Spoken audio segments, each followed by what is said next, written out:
So yeah, I listened to these once before, but I was very distracted during them. So we're gonna give these here another listen and give some thoughts.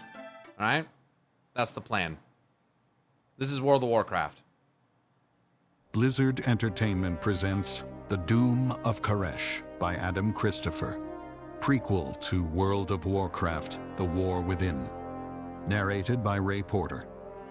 Chapter 1, The Voice from the Void. Starting Sean There Taylor. was a certain beauty to this place. Even she could admit that. A beauty born of tragedy, of horror. But for the moment, Alleria Windrunner pushed such nuance from her mind as she stood on a high, nameless peak at the edge of Telegra's Rift. She stared out into the violet-purple fury of the void that swirled around the shattered remains of the lost world, seeking perspective, solace. Tell Khadgar what we learned. I will return to Dalaran in time. It almost does feel implied Alleria. that Telogris is the name of the planet. Ever since they showed him in the Star Augur Atreus fight. His words haunted her. It was avoidance, a sidestepping of her responsibilities. Right now, the new threat to Azeroth felt too big, too abstract. Yes, the Harbinger, Xal'atath, was coming, and her world faced a challenge like no other. As did she. Through the void, she commanded untold power, but it also went the other way. While the darkness was a part of her, she was a part of it. Xal'atath knew this, and could use Alleria for some unseen end.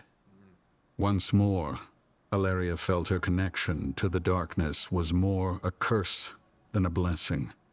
This against the fact that Azeroth itself sat on the edge of destruction. Alleria knew she had friends and allies to call on, but were they really a match for the Harbinger? This entity that had survived thousands of years, heralded the annihilation of countless worlds? Besides, at this precise moment, she wasn't sure she could face them, so soon after confronting the phantom of her love, Turalyon, conjured by Xal'atath to do what? Kill her? No, nothing so mundane. It had been to unbalance her, and it had worked. She had played right into the Harbinger's plans. Could be. Alleria had been unprepared, and somewhere inside burned the fear that Xal'atath would win. This structure on Telogris Rift, this A-shaped thing, you actually can see the same thing at the Throne of Kil'jaeden on Draenor. So maybe it's just a reused asset, or maybe they're trying to like suggest something that kind of maybe like what you're saying. To me, it almost looks like a, like I said, like a gate. I'm not sure if more like naturally occurring than constructed, perhaps, but yeah. I sense a troubled mind. Alleria looked up from the view of infinity before her to see Locust Walker slowly approaching. She took a long, deep breath. Locust Walker, I need answers. You said you believe Xal'atath seeks for Azeroth the same fate which Dimensius delivered unto Koresh. I must know everything that happened here. The thing about this that kind of bummed me out, to be honest, and they've been doing this more and more recently, is I wish that they would have had Illyria's voice actress for this, like they did for 1,000 Years of War. For that, Turalyon was voiced. Everyone had a unique voice. And I really wish that they had done that here. But yeah. Cannot possibly expect. Locust Walker hovered, unmoving, and she knew he would remain there forever, patiently waiting for Alleria to find her center, her moment. Only she wasn't sure she could. Not this time. She lowered her head. She knew what she wanted to say, what she felt she must say, but, well, hadn't they done this dance before? So many times. She sought to forge ahead, protect her world, but he would give her Forge nothing ahead. until she understood the lesson he wanted to impart. This was old ground, well-trodden, and yet it was something she couldn't escape.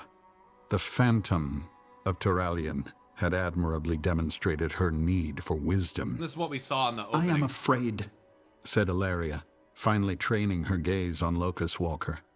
of Zalatath, of the past, of what happened to Koresh, of what will happen to Azeroth. She paused. But most of all, I am afraid of myself, of the void within me, a power I thought I made peace with long ago. There is no shame in fear, said Locust Walker. The void is a terrible thing. I will not deny it. That the void is part of you is something you have learned to live with, even if you can never truly accept it. Just as I must live with my own nature. Ilaria closed her eyes tight. Perhaps Lothraxion was right, She whispered. Once you've invited the shadow into your heart, it ends in madness. Locust Walker's laugh surprised Ilaria. She opened her eyes to find his ethereal form drifting backward a step, his gold and purple spolders shaking with mirth. My pain amuses you? What amuses me, Ilaria, he said, tilting his unreadable, bandage-wrapped face, is that you would remember his words from so long ago, but not my own. Then tell me again. Speak to me now. I am open to your counsel. She felt her shoulders sag. I know I must find my balance again, but I must also know the disaster that looms if I am to avert it. The two faced each other on the tour for a moment. Then Locust Walker turned away. Come, he said as he began to descend the slope. Ilaria didn't move. Where? Locust Walker didn't stop. We have a task to perform. What task? Have we the time? At this, Locust Walker came to a halt and faced her. What's up, Adrian? Perhaps not.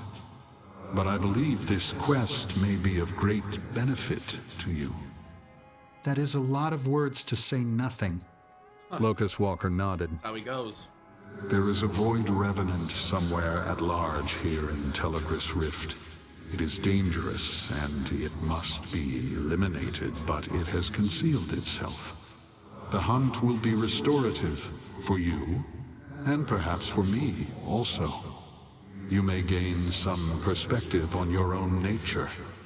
You may even repair the trust in yourself that now lies broken. Ilaria frowned. You promise much. How exactly will hunting a creature of the void help clear my mind? Because, while we track, I will tell you a story, said Locust Walker. Curiosity piqued, Ilaria took a step toward him. Locust Walker slowed to keep pace beside. Also, considering who the Revenant that they kill or that they're after ends up being, I feel that the idea that Telogris is actually part of Koresh would check out more, because the person who it is from Koresh. Now, could they have used magic or whatever to, like, come here? Sure. But, yeah, I don't know. I'd prefer that over the idea that Telogris was its own entire world, you know? her. It is a tale about balance, he said, and about my world of Koresh and the doom that came upon it. Koresh was never like your Azeroth, never green and blue, blanketed by oceans or teeming with growing things. And that's so fascinating to me because I do think that the suns and moons have an effect on like the magical balance of the world, so to speak. So the fact that Koresh had two suns is probably very, of course, related to why it's like an arid, kind of like deserty planet, you know? Where Azeroth has one, at least only one now. There are legends of 5, but who knows if those are to be if those should be taken literally at all. But you think about 5 Belladars up in the sky or something that come crashing down, or 4 of them, you know, whatever. You have that that Pandaren and Mogu legend of the archer shooting the suns down. So, and this is a very fun concept because I feel like if you start playing with like little physics things or whatever and magic, you can start to kind of theorize up ideas of what different planets with different celestial configurations would have on them, what the land would be like, what the creatures would be like, what the plants and fauna, everything would be like. I just think that's pretty fascinating. Koresh was a harsh place, a world of sand and stone and dust. But there was something else, a certain magic. And perhaps aided by that magic, life found a foothold, as it often does. For ourselves, the Koreshi, we loved this hard world. Yeah, and it absolutely feels Dune-inspired, for sure. For sure. And whatever it lacked, we made. Which I'm sure Chris Metzen and others Lessons love. of survival became our means of innovation until, some millennia later, our society grew into a great web of city-states. And I don't know about the use of the word city-states, but this is kind of how I perceived Argus as well. Like one pretty dominant like species or race or whatever that has, they're spanning the entire world. And when you look at Argus specifically, it literally looks like a web with roads leading between the cities and stuff. And I'm sure that there were more important cities than others, like Eridath, for instance. But yeah, it's kind of goes to show how like they basically, as it's described, sounds like they kind of had expanded and kind of held dominion over the whole world. Manusa was the one I called my home. I was a technomancer, a noble class indeed. My life dedicated to studying energy harvest and transference. And using it with technology, making apparatus to manipulate magic and energy. And the thing is that like when they started talking about the Koreshi, even as far back as, in Chronicle, based on what it described about them, how they were gifted scientists and magi, my initial interpretation was that the summoning of Dimensius and all that stuff was they were seeking immortality. Now, they may have sought it as an escape from the energies of the void and the darkness encroaching upon their world. However, they did still find it. Yeah, so they basically found a way to stably transfer their mortality and their flesh into energy, basically doing transmutation, like what Khadgar did, but on like a more permanent way. And then using the Rishi wraps, were able to bind themselves with form and function. And the Rishi wraps are something I hope to understand more about, because based on the descriptions of like the WoWcast that they did, their like announcement of it, the silk for the wraps comes from what looks to be some kind of nature creature, some kind of moth creature. So I wonder how, the memory aspect, or not memory, the magical aspect of this silk will tie into it. It also, of course, has like runes inscribed upon it. And I thought it would be very cool if like they were essentially like weaving a level of like memory or their very own souls onto the Rishi wraps, and that gives them form and like helps retain their form rather than them becoming formless and maybe kind of losing their humanity entirely as a result of becoming like immortal, eternal beings. But really, the concept that they unlock, and we'll get more into this, is so insanely important because this is just one civilization on one planet.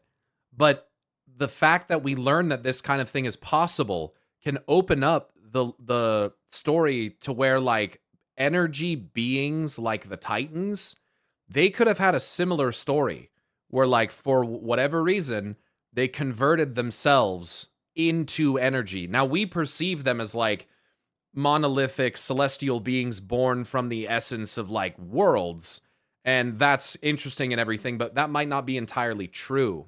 They might appear far more grand and glorious than they really are. And the possibility that they were once some kind of mortal civilization that basically unlocked the technology to become energy-based beings, we can't even sit and say like that's not possible, because that's literally what the Koreshi did. So if they can do it, who's to say that the Titans weren't capable of something similar? Our society was built upon oaths, from the lowest nomad to the oracles themselves. And oaths are very important in WoW. There's a such thing as like a magical oath binding. When you swear oaths, in some cases they do appear to be magically binding, where like you are now bound to that oath. They carry weight in this universe. Some might also, relate that to Oathbinder, a relic repaired and wielded by Neltharion to control the Drakthir. But the thing with oaths, unlike domination, is that oaths require a level of like faith or trust or unity or cooperation, right? So an oath is something that you swear to do out of your own free will. You choose to do it, where domination is not like that. So domination can be forceful and disruptive and control things, right, directly, similar to how the Oathbinder can. However, I think that the Drakthir's reverence of Neltharion certainly made them more susceptible to it. It's the same concept that Tyr used in the binding of the Dragonflights, because they basically had to be convinced and then swear an oath to the oath stones, right? And this is again apparent when you look at the group of Titanforged that journeyed south with Circe, and we end up learning about her and her ring and Freyr and all of these things, where her capture of Freyr basically girded within them this sense of faith and like reverence, because it was something impossible no one had ever done, right? And they didn't know how she accomplished it, and so they kind of see Circe as this like figure of like reverence. And as a result, when they discover Himisul and she crafts her circlet, it is through this circlet that all of the Titanforged are essentially oath-bound to her, and they all fight in unison. Very similar to like Turalian and the army of paladins of the Silver Hand, as they would like wash over the battlefield. They were almost like invincible, just like moving in perfect unison, very much like the Drakthir, right? So the power of oaths is not to be underestimated in this game, but also understand that they're generally something that you are convinced that you should do, whether it's by yourself or someone else, and then you willingly swear an oath. As I have said a million times before, however, that can be dangerous, because the way that you can manipulate that is that you can trick someone into swearing an oath that maybe they shouldn't have. You can manipulate someone into doing that.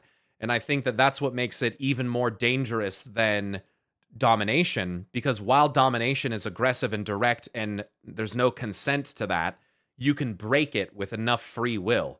Oath binding is very scary, because since you're doing it out of your own free will, I think that the question of can you break out of it like domination, is that going to be more difficult? And I would imagine that because it was your own will that made it so, that the answer to that question would be yes.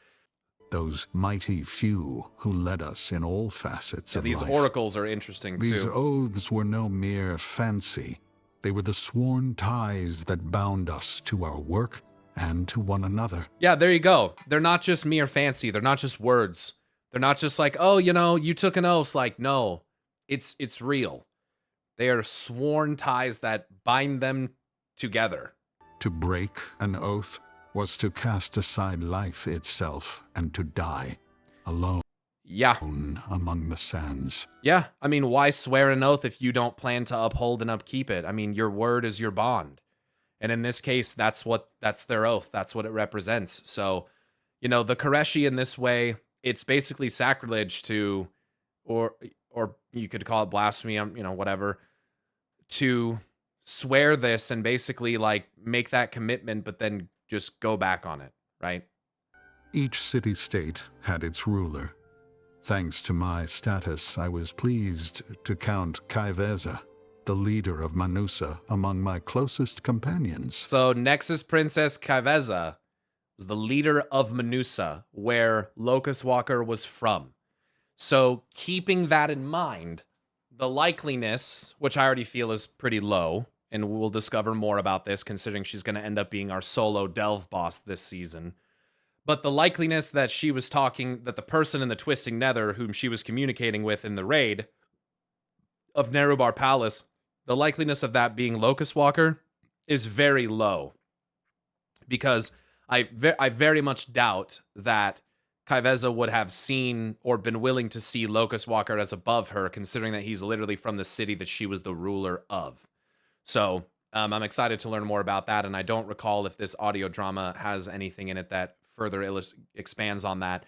But yeah, we'll get to that point as we get closer. But it was the Council of Oracles who held authority in all things. The council was led by Salhadar, High Priest of the Untamed, and when the radiant visions first swept Koresh, it was his wisdom I sought. When that terrible curse fell upon a number of Koreshi, myself among them, I overcame my fear to pursue its study. I redirected my laboratories, my observatories, my every effort to focus on the matter. I collated the data, and I made my conclusions. The problem was not a simple one, but I looked to the oracles. They had guided me, as they guided all Koresh. I knew their advice would be a valuable jewel indeed. How wrong I was. Oof. The meeting of the oracles was a labor, long in duration, complex in its politics.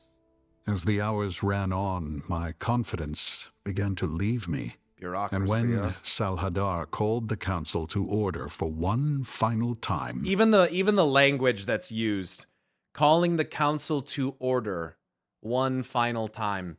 It's very interesting as potentially inspired to some degree by Tolkien in Valinor, the lands of the gods, essentially far to the west past Numenor, the Undying Lands. There's not only is there, not only is the word Aman used there, but they have a council where they meet at, and it's called the Ring of Doom. So, like, everyone except Melkor of the Valinor, of the Valar, pardon me, go there and convene.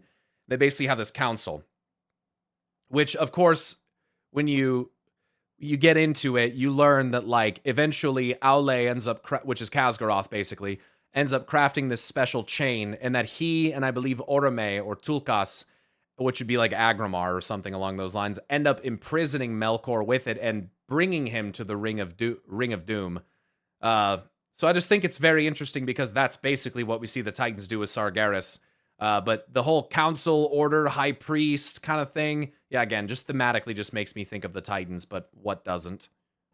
I knew what he was going to say before he said it. Yet, I had to hear it for myself. Salhadar stood, motioning for the table to hush. Around him, the Council of Oracles fell silent, eager to know his final judgment. I could see the whole council was set against me. All my work, all the data collected from my visor scopes and intrinsic lanterns and many more devices, meticulously compiled and correlated and annotated, months of toil, all for nothing. I felt hope failing me as I met the eyes of each representative. There was Salhadar, and beside him, the Soul Scribe, his closest confidant.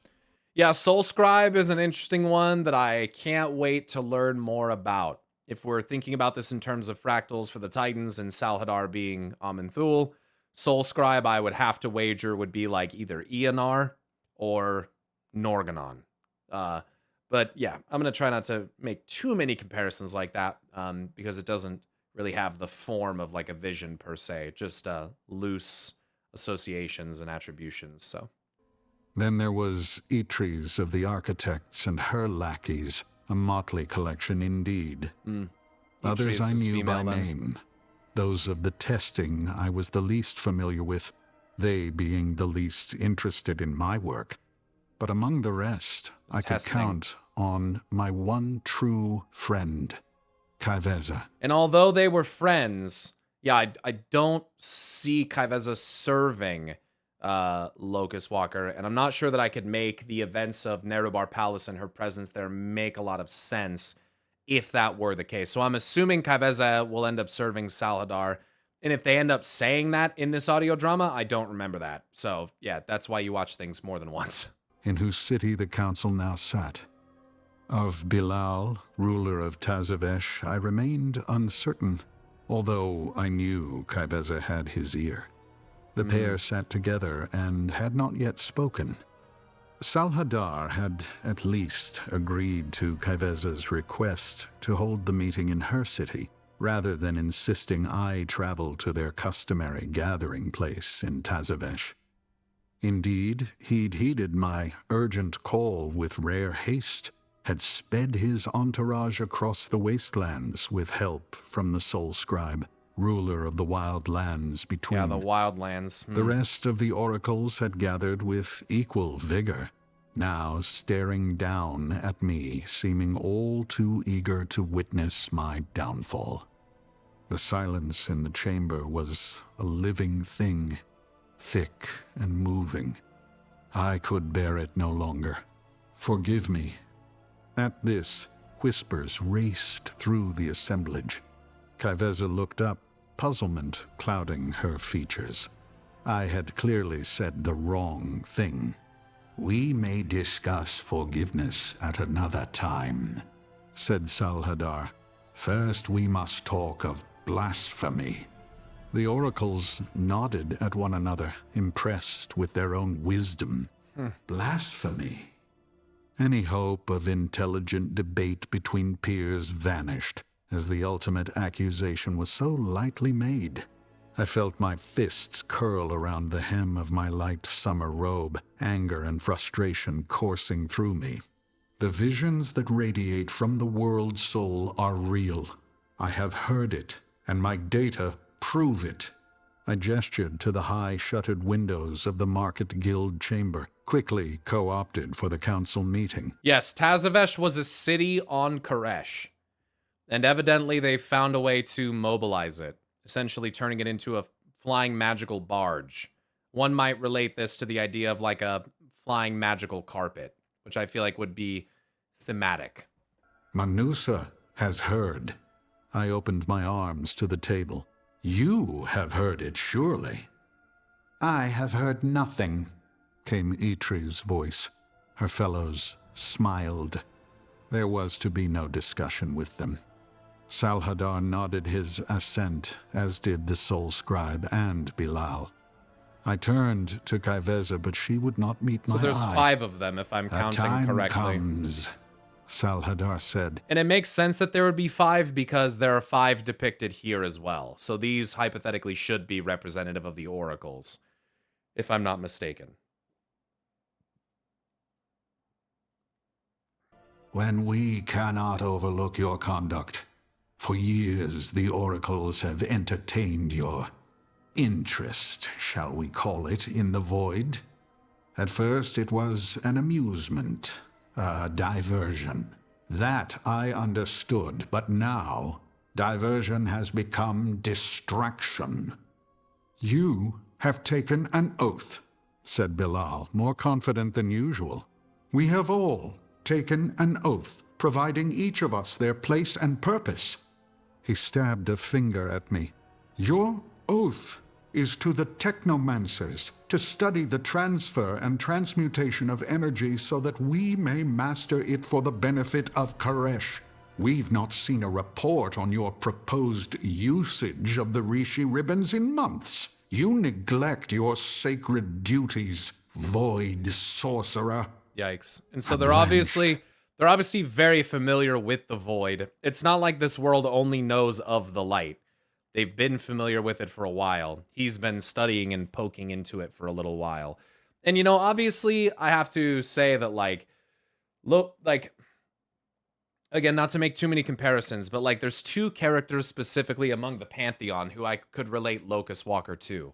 One of them is Sargeras, because it says in Chronicle that he went out to study the Twisting Nether, the source of demons, and kind of understand the magical nature of it. He had been familiarized with the Void and had seen demons wielding it and was curious about it and where it came from. And this is before the discovery of the Old Gods entirely. So, and then of course, I would, Norganon, the kind of scientist, the kind of experiments and gathering the data and then making the claim and maybe dipping fingers into the void a little bit to try to study it.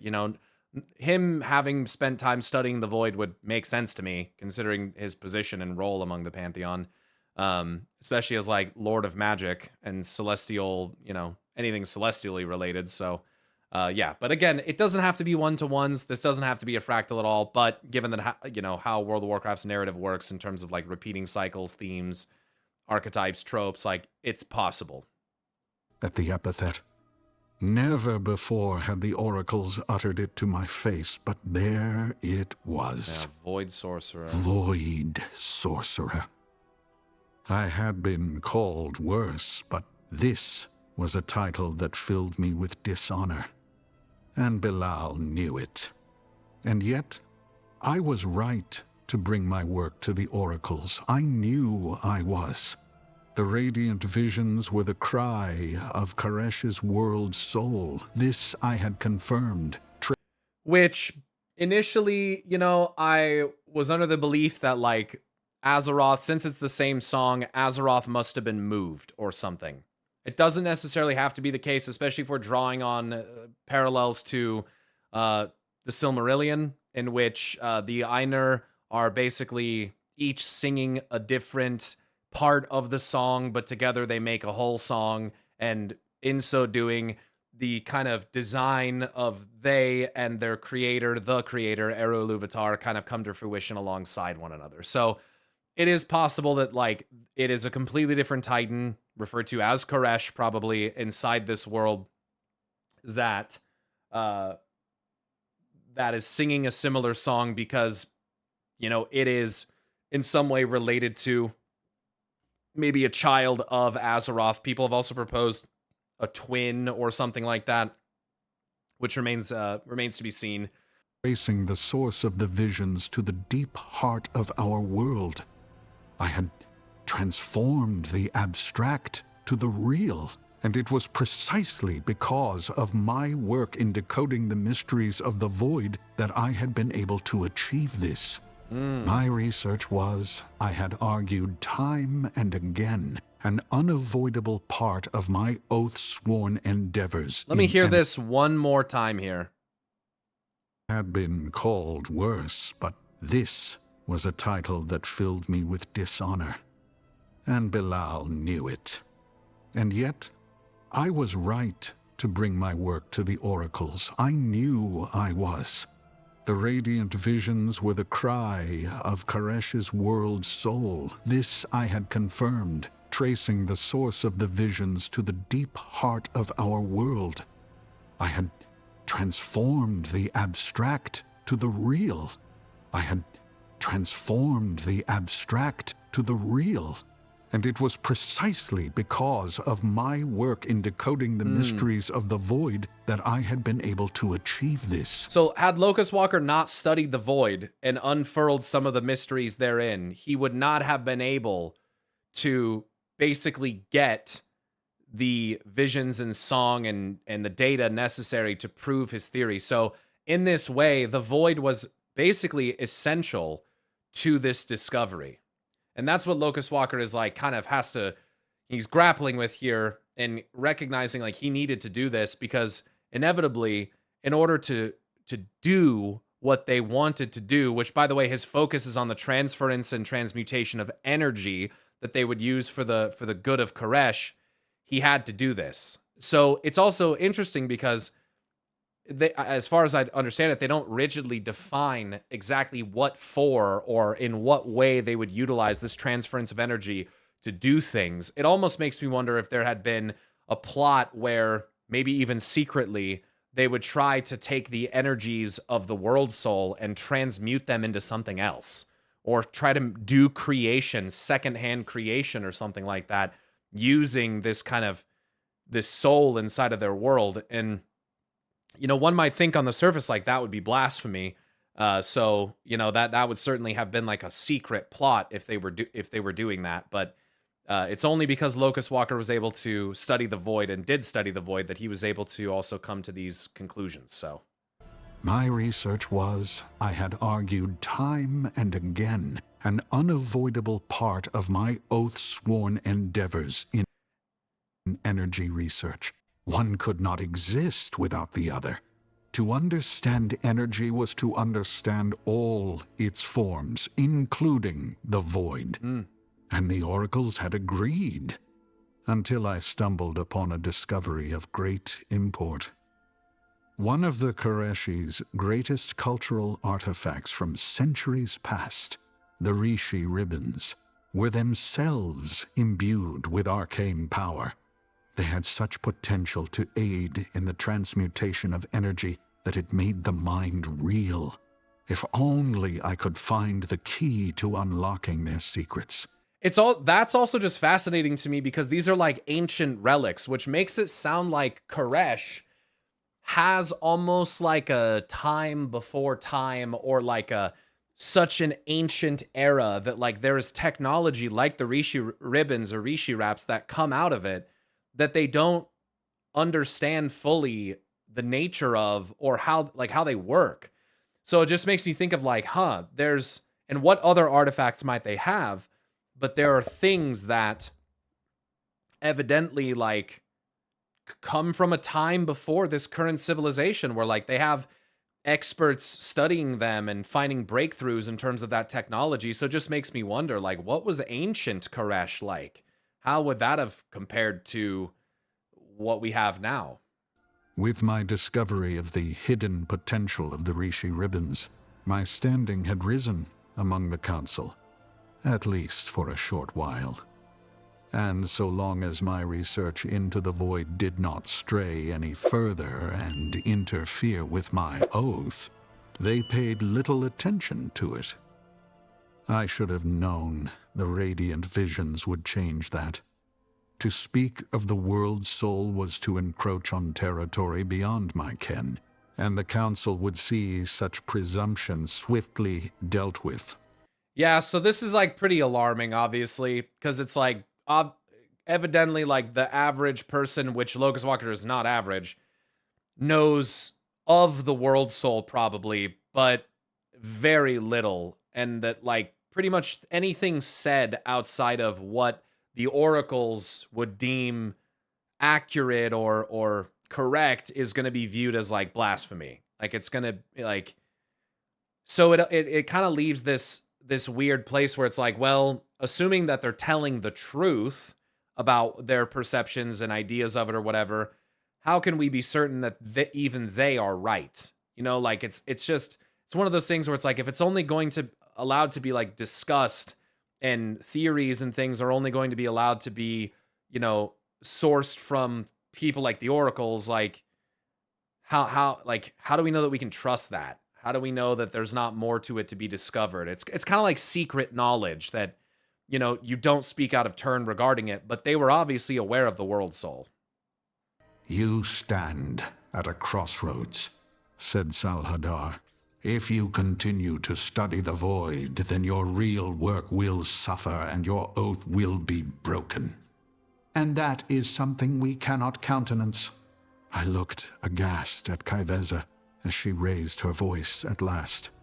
She stared back at me, somehow finding the courage to support not her friend, but the Council of Oracles. Damn. Let this be your final warning, said the High Priest. The world soul is beyond the borders of your work.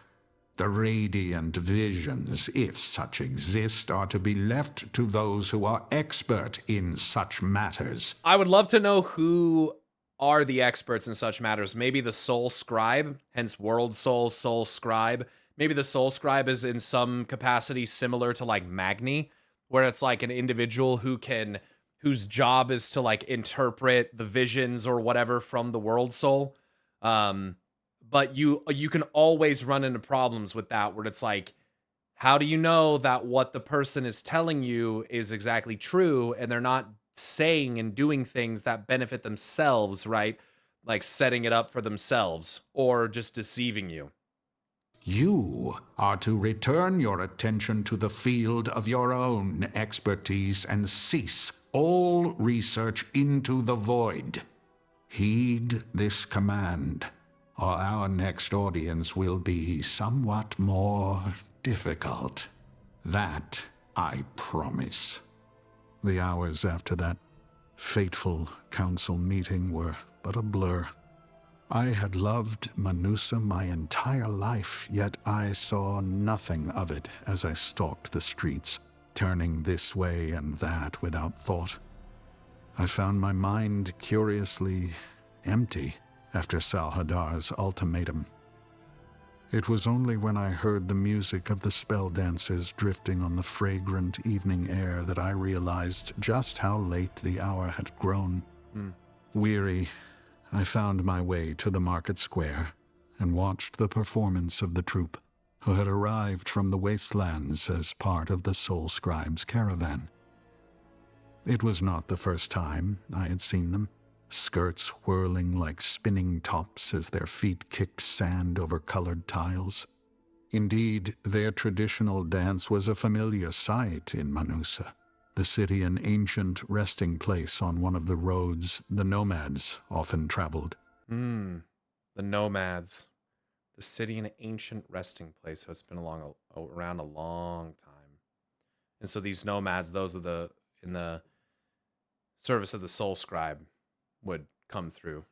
And with the nomads came the spell dancers, who spun for the cheering crowds while their kin collected coin among those gathered.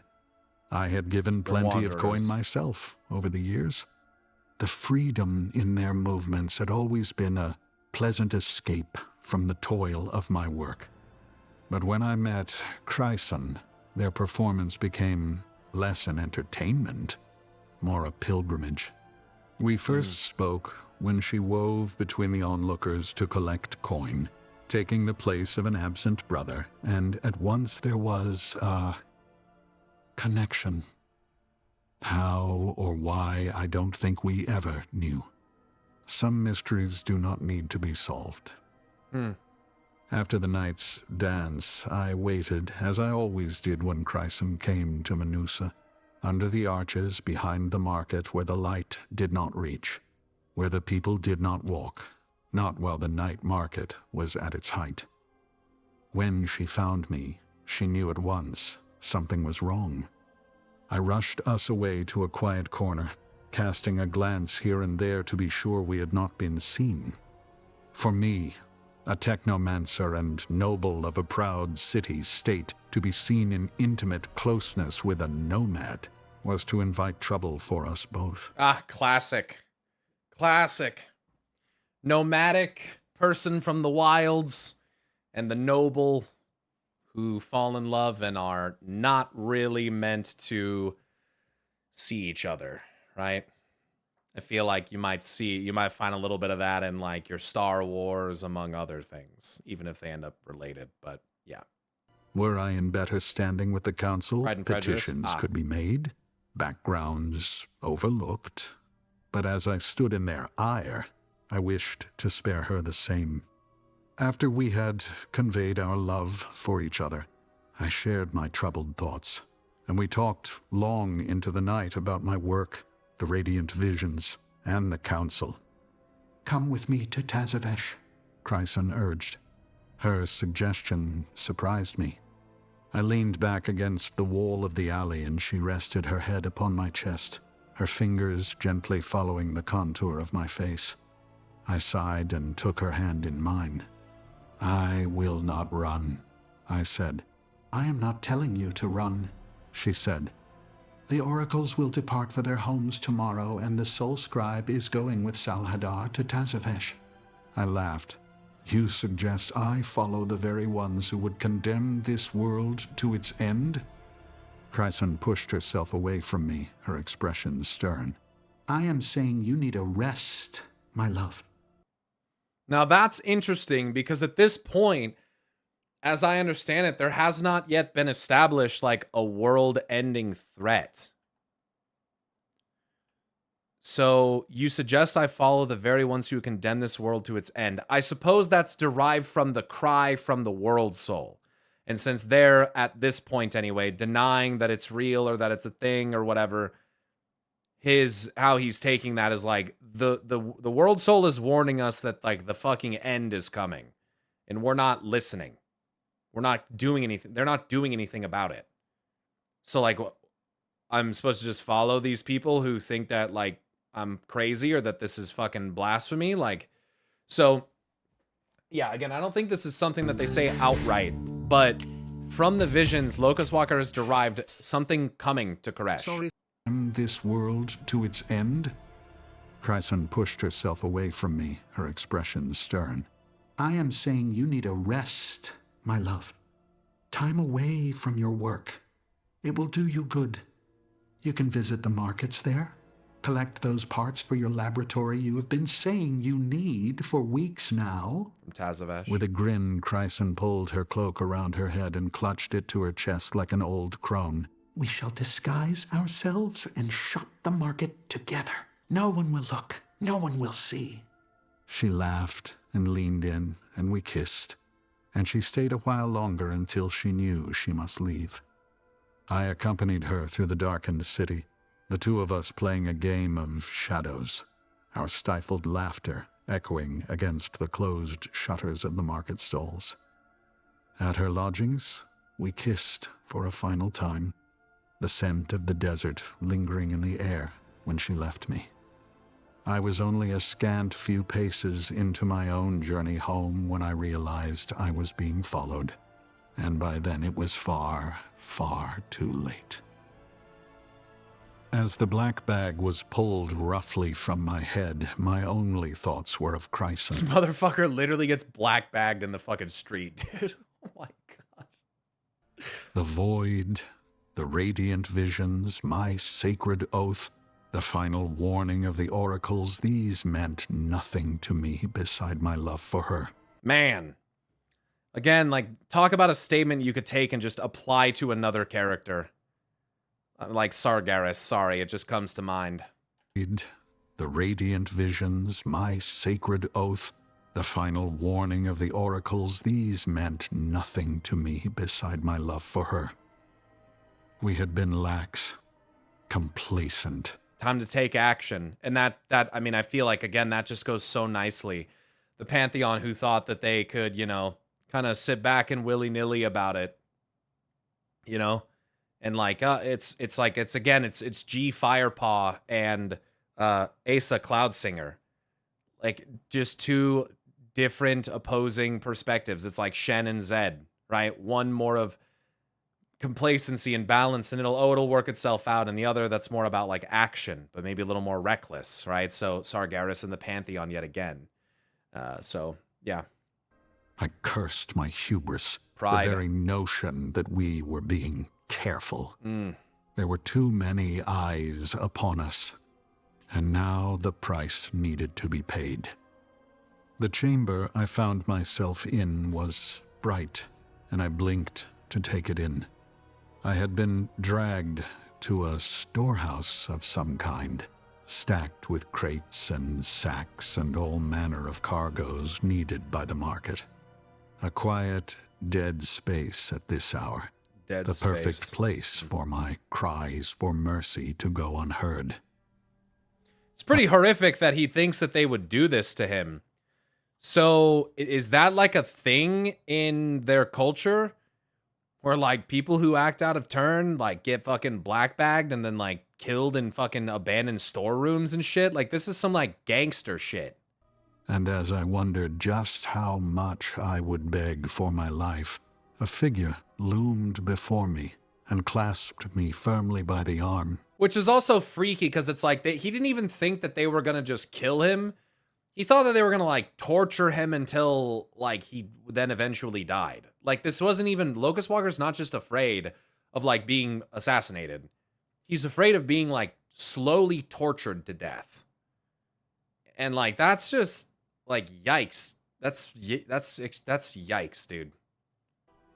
I blinked again, this time in sheer astonishment. Kaiveza. The smile of the friend I thought had abandoned me was glorious as a sunrise. She squeezed my arm, but I did not hear what she said. Such was the roar of blood in my ears. Motherfucker's adrenaline is pumping. I searched for the ruffian responsible for my kidnap as she, too, threw back her hood, revealing eyes that glittered like brilliant gemstones in the lantern light. I did not recognize the face, but she bowed her head in respect, before acknowledging someone standing behind me. High Priest Salhadar extended his hand. I stared at it, at him, and at the group I now saw gathered in an atmosphere of electric excitement. Besides Salhadar and Kaiveza, I counted 5 other oracles, including Bilal and others too, not from the council, but from my own city. There was Alash and Midakes and Darmeto of the Technomancers, and beside them another group, 2 of whom I knew to be merchant captains of the Manusa Market Guild, and 2 others I did not recognize. All present, High Priest included, were clad in simple brown travel cloaks, the deep hoods proving a more than adequate disguise.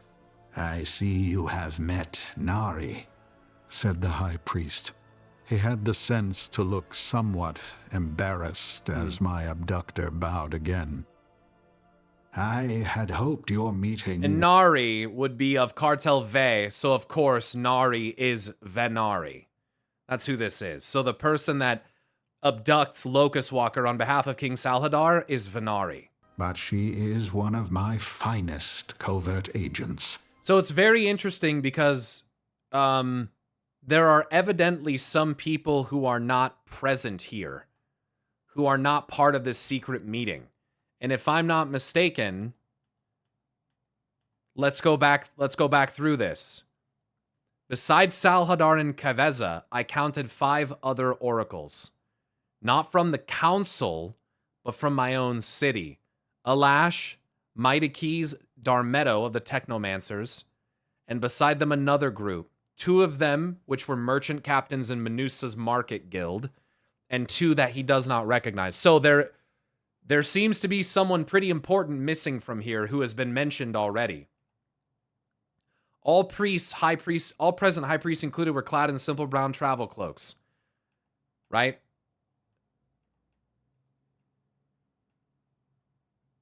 Bilal is here as well. Who is missing? Who that was mentioned earlier is missing?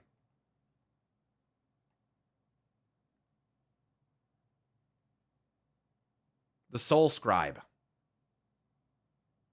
The Soul Scribe is not here.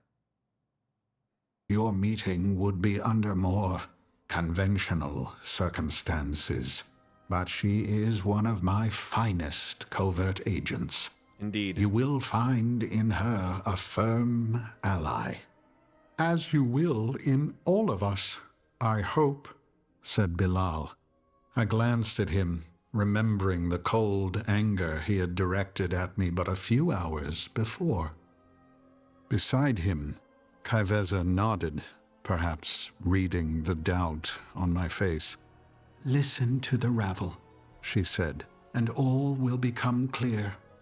I could only shake my head. Ravel? I turned to the High Priest. "Is this a dream? Please tell me what is happening." Before we proceed, I must impress upon you the need for secrecy, Salhadar said. Indeed. No one can know of our meeting tonight. He gestured to the group. We are the Ravel. A collection, perhaps, of the sharpest minds in Koresh. The sharpest, but also the most trusted. Yep, and that just goes to show that since the fucking Soul Scribe is not here, they don't trust the Soul Scribe. That's pretty important. The expertise and skill gathered here rivals none, the High Priest continued. And this alliance of friends I formed for one very specific reason. Which is? We believe you, said Bilal simply. For a moment I wondered whether Nare had not black-bagged me at all, but had, in fact, knocked my mind from my body. Perhaps the bizarre meeting I now found myself in was merely a fevered imagining, as the covert hand of the oracles carried me off, my body destined to be dumped in a city canal. Yeah, dude. Yeah, I mean, that is like you guys said, that's some cartel shit right there, dude. They're gonna fucking off this guy and then dump him in the canal? Bro, that is some mafia shit right there. The radiant visions, prompted Kaveza. The cry of the world soul. Yeah, put on some concrete fucking boots. It's all real. We believe you. Yeah, sleeping with the fishes. We believe you, Salhadar continued. Yeah, here's more of those designs of that, of like, yeah, maybe this symbol is representative of the Ravel in some way. Man, that would be pretty cool, wouldn't it? To like learn that the broker's underlying symbol is like actually like related to the Ravel. Because we have heard it ourselves. We all have. For the moment, the visions are weak, quiet, a melody carried on a distant breeze, and for the moment, nothing more than a curiosity. Yeah, and the thing is, yeah, this design does really remind of some of the stuff seen in Zareth Mortis as well. That certainly cannot be ignored. Maybe going back and comparing the motifs at some point would be a good idea. We all have. For the moment, the visions are weak, quiet. What's really interesting is that they're all saying that they've heard it, right? So has the Soul Scribe not heard it? Or did they just not, like, I really want to know more about this Soul Scribe. Because they're not involved here and all of these people have heard it. So what exactly is the Soul Scribe's purpose? They're not including them. They're lying in the presence of them, putting on an act. Why? I would love to know. A melody carried on a distant breeze, and for the moment, nothing more than a curiosity lingering from a half-remembered dream. From a half-remembered dream.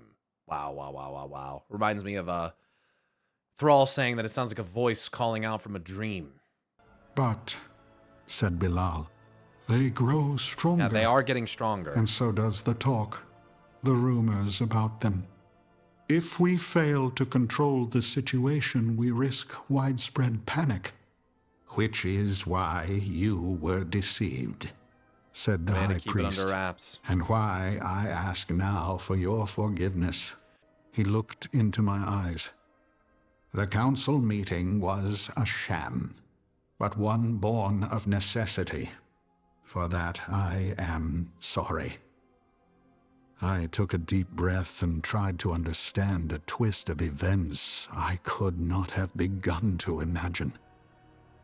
And then I felt something else, a certain lightness in my heart, a weight lifted, something I had not felt in a long time. Hope. You will kneel. I gazed at Salhadar as the High Priest pointed to the floor before him. Around the room, the members of this secret society all lowered themselves and bowed their heads. I knew what this was, an oath-taking ceremony. Once more, I wondered if this was a dream. But when the high priest gestured again for me to kneel, I obeyed, my mind racing. "We hold you in close confidence, friend," began Salhadar. "Your knowledge is great, your wisdom greater. Will you take a new oath and join our number?" To receive a new oath was a rare honor, for it signified that the work of my life was not only a great one, but that I had achieved a level of mastery few could reach. In my surprise, I found I could not answer. But perhaps there was something written on my face, for Salhadar smiled as he began the ritual. "Friend, do you, of your own accord, in the presence of your high priest, hereon swear to dedicate the work of your life to that which Karesh calls you?" And that right there is very nicely indicative of what is different between oaths. Of your own will, do you choose to do this? Right? That's why the oath thing is so important to understand, because since we're using our own free will to commit to the binding, that binding may very well be more powerful than domination. My voice was weak, but I responded as I should. "I do." "Do you swear to follow the path of your oath, to dedicate yourself to its guidance until the work of your life is complete?" "I do." "Do you promise to forsake temptation and dedicate yourself to the work of your life?" I also want to throw out there that, like, that's not just my speculation. Like, Locust Walker in this audio drama says that, like, oaths are not mere fancy and, like, words. Like, they mean something. And we have multitudes of things in the history of WoW that also illustrate this. From Circe, Oathbinder, the dragon Oath Stones, to Helia and her keeping her oath and what she swore to do, even in her own realm, having to uphold that oath. Yeah, it's not something that I'm just making up. This is a thing in WoW. "Temptation, and dedicate yourself to the work of your life, mind and body, committing yourself to seeking its meaning and understanding its import, venerating these mysteries until they are mysteries no longer." I do. The oath is the path. Guard against all perils that strive to draw you from that path. The oath is the truth. Hold fast against all forces that strive to cast the shadow of deceit upon your journey. At this I stood before the high priest, as around me the rabble stood also. Shadow of deceit. "I name thee the Locust Walker," said Salhadar. "Welcome to the rabble." As the suns rose beyond the storehouse walls, Also interesting there, because we're shown that the suns rise at the same time. So there is nighttime on Karesh. As the suns rose beyond the storehouse walls, tendrils of light reaching down between the boards to caress our secret meeting. Tendrils of The light. rabble applauded my joining. But So remember, look, think about it this way. They're so subtle in this, dude. As the suns rose beyond the storehouse walls to caress our tendrils of light creeping down. Tendrils of light reaching down between the boards to caress our secret meeting. What is this basically saying? They're so fucking good at subtly telling you things, at not telling you outright. Blizzard's so fucking good at this. What does this effectively describe? They're literally, he's sworn this oath, and this secret meeting is literally done in the presence of the light of the sons of Karesh. Like, in my opinion, this is like a very it's very like meaningful. Like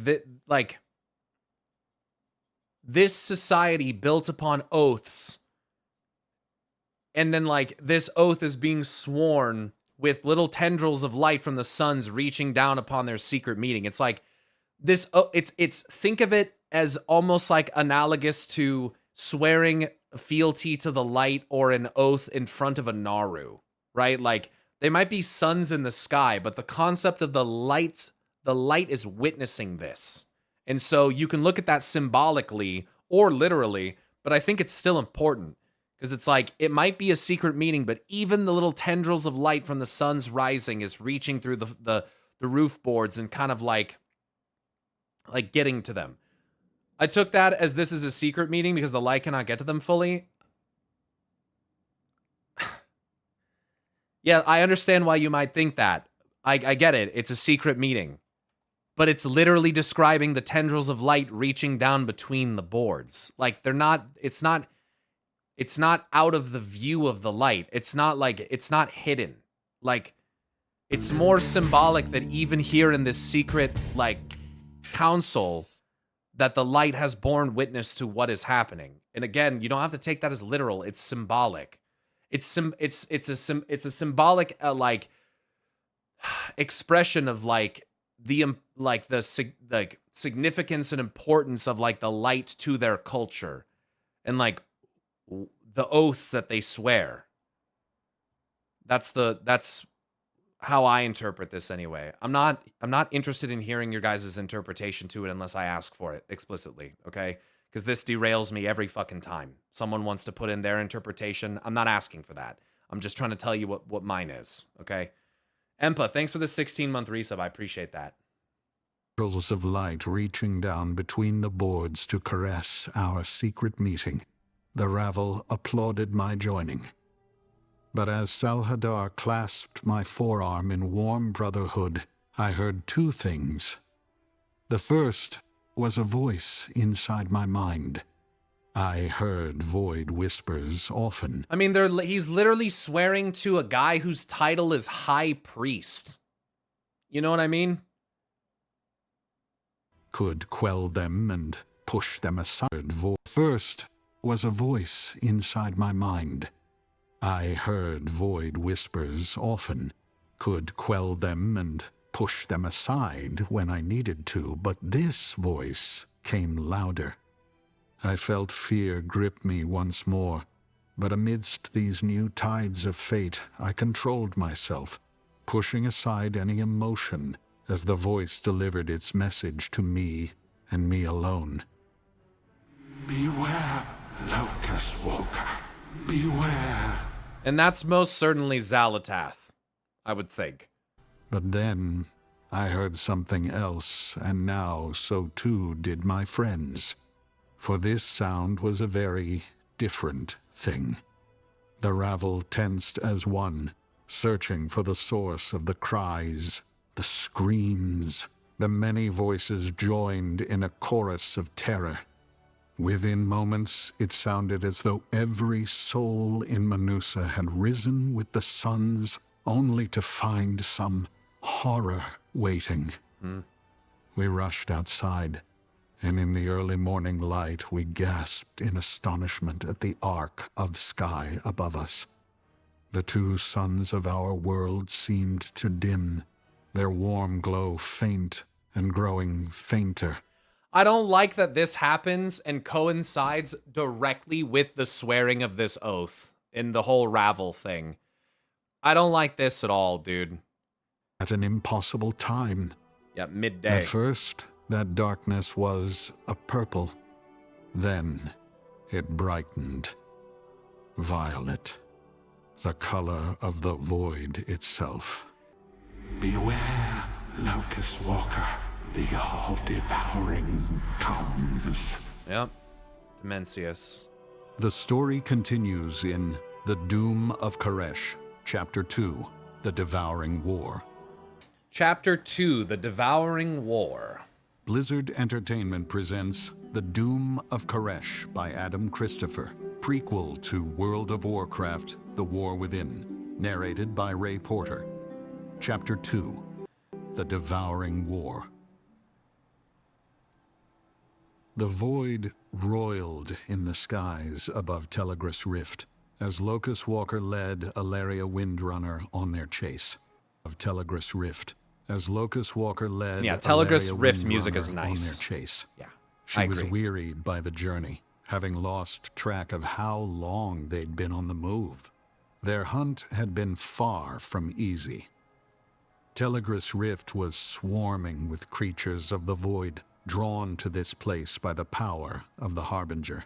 They had managed to evade many beings, but had no choice in confronting others that stood in their path. True enough, they had all, so far at least, been dispatched with ease, but Alaria could not deny how her mind lingered less on the battle and more on the picture of Koresh that Locust Walker had painted for her. They followed a trail that was invisible to the eye, though not to the senses. At first, Alaria merely followed and listened, but as they neared their quarry, she began to feel it, the way the void seemed to bend around their target, as though a huge boulder had been thrown into a mighty river. The energies of the void parted around it. This is The so current interesting. disturbed, the wake turbulent, unstable. That sensation had grown ever stronger, and they stopped, hidden behind a shard of rock that rose like a blade from the barren ground of the rift. The rim of the shard was haloed with a bright violet light, betraying the presence of the void revenant ahead of them. Remember, Said Locust Walker. this creature is far more dangerous than those we have so far encountered. Its heart belongs to me, but it will take the both of us to overcome. Yeah, and I mean, they're foreshadowing who this is from the rip here with Locust Walker. Its heart belongs to me. Yeah, when I first heard this, I had suspicions of where that would be leading, and it did end up going where I thought it would. It's very sad. Do not underestimate its strength. Alaria tightened her grip on her bow. And do not underestimate mine. The Locust Walker turned his inscrutable face to hers. You seek the power to destroy your enemy, but Xalatath will wield even your own power against you. You must first find balance. Alaria's face fell. Locust Walker had promised much would be gleaned from this journey, but right now, she couldn't see any moral or lesson from his potted history of a lost world. What struck her far more was that the powerful being before her, who claimed it best she let go of her every attachment, had once been fallible, emotional, had once loved and fretted and feared as she now did. What became of the Koreshi, of Chryson? Alaria asked, knowing it would needle him. Yeah. Is she like you now? Or did she fall along with your world? It's so sad, and it's obviously like the fact that they're here looking for this void revenant and that Illyria asks this question at this time is the way of the storytellers. It's their way of kind of telling you, like, hey, these things are related. Like, what did happen to Chryson? Well, wouldn't you like to know? Yeah, dear Exy, that's a good point. That's Kindred's quote, right? Beauty fades. That's why it is beautiful. Yep. Absolutely. Her mentor did not answer. Of course he didn't. Alaria frowned and was about to ask again when the violet glow ahead flared brightly and vanished. Locust Walker stepped out from behind the stone, Alaria at his side, bow raised. And there may be a flaw in World of Warcraft's cosmology, right? What happens to mortals when they die? Well, as far as we know, they go to the Shadowlands. Maybe they were supposed to go to the Dream, but they go to the Shadowlands. What about immortal beings, though? Because I think people have been convinced that they each have their own little afterlife that they go to and everything's willy-nilly, but I don't know if I really believe that. Maybe there's a fundamental flaw in Warcraft's universe where, like, immortal beings who die and fade are doomed to the void. And that, like, there is no alternative. when these if it's like celestial beings, for instance, like Pantheon in League, who then dies at the hand of Aatrox, what happens to his essence or soul? Does it return to Targon Prime? Does it go anywhere? What happens to the Bakai of Shurima? What happens to the God Warriors if they're slain in battle? What happens to them? Where do they go? No, what do you do? What do you do with that? That's a good question. The plain was empty. Of the Void Revenant, there was no sign. Alaria lowered her weapon. Are we sure that was the one? It was. Did you not feel it? Alaria nodded. Perhaps it could feel us. Locust Walker drifted a slow circle, scanning the landscape around them. Alaria did the same, her bow at the ready. Then she saw it, far away, amidst scattered boulders, a flash of violet, and in her mind, another pull, another tug of the void. Interesting. She opened her mouth to shout, but Locust Walker flew past her. Alaria followed at a run. Beware, Locust Walker. The all-devouring comes. Those words haunted me, along with that terrible day when the sky had pitched into a purple-tinged night without stars, a night that many feared would prove unending. And that's what's so scary about the Void that has to be remembered, is it's not just like night, it's starless night. So like no Elune, like no Titans, like no Naru, all different ways of looking at the stars, or figments of the stars, manifestations of them, but this is starless. It is like all-consuming darkness. And yet, this was not the day of Karesh's demise. Yes, there was unease. The markets remained closed, not just in Manusa, but in every city-state.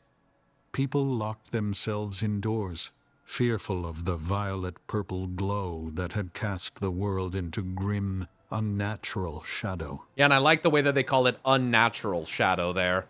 Almost like the Void is some kind of like perversion of actual shadow, perhaps in a similar way that the Holy Light could be some type of derivative or perversion of the actual light.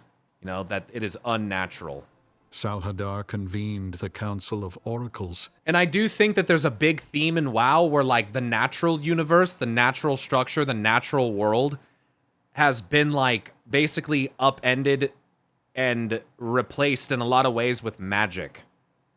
And like the natural world is where, man is supposed to exist, but our world is so steeped in magic that like in some places there's hardly anything natural about it at all.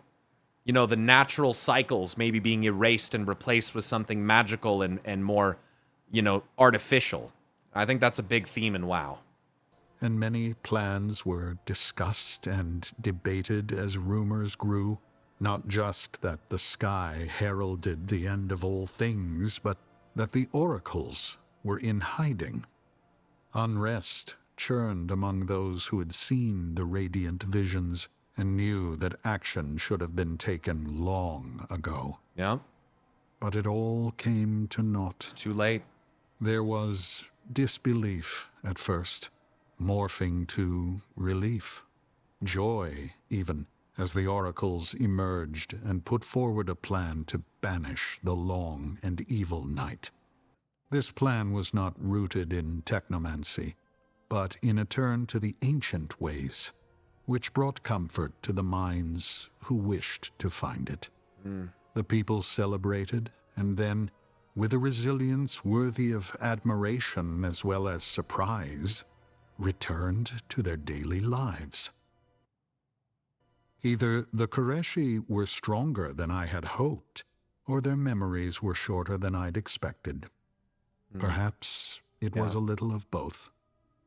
But I understood my new oath, the new work of my life. My resolve had never been stronger.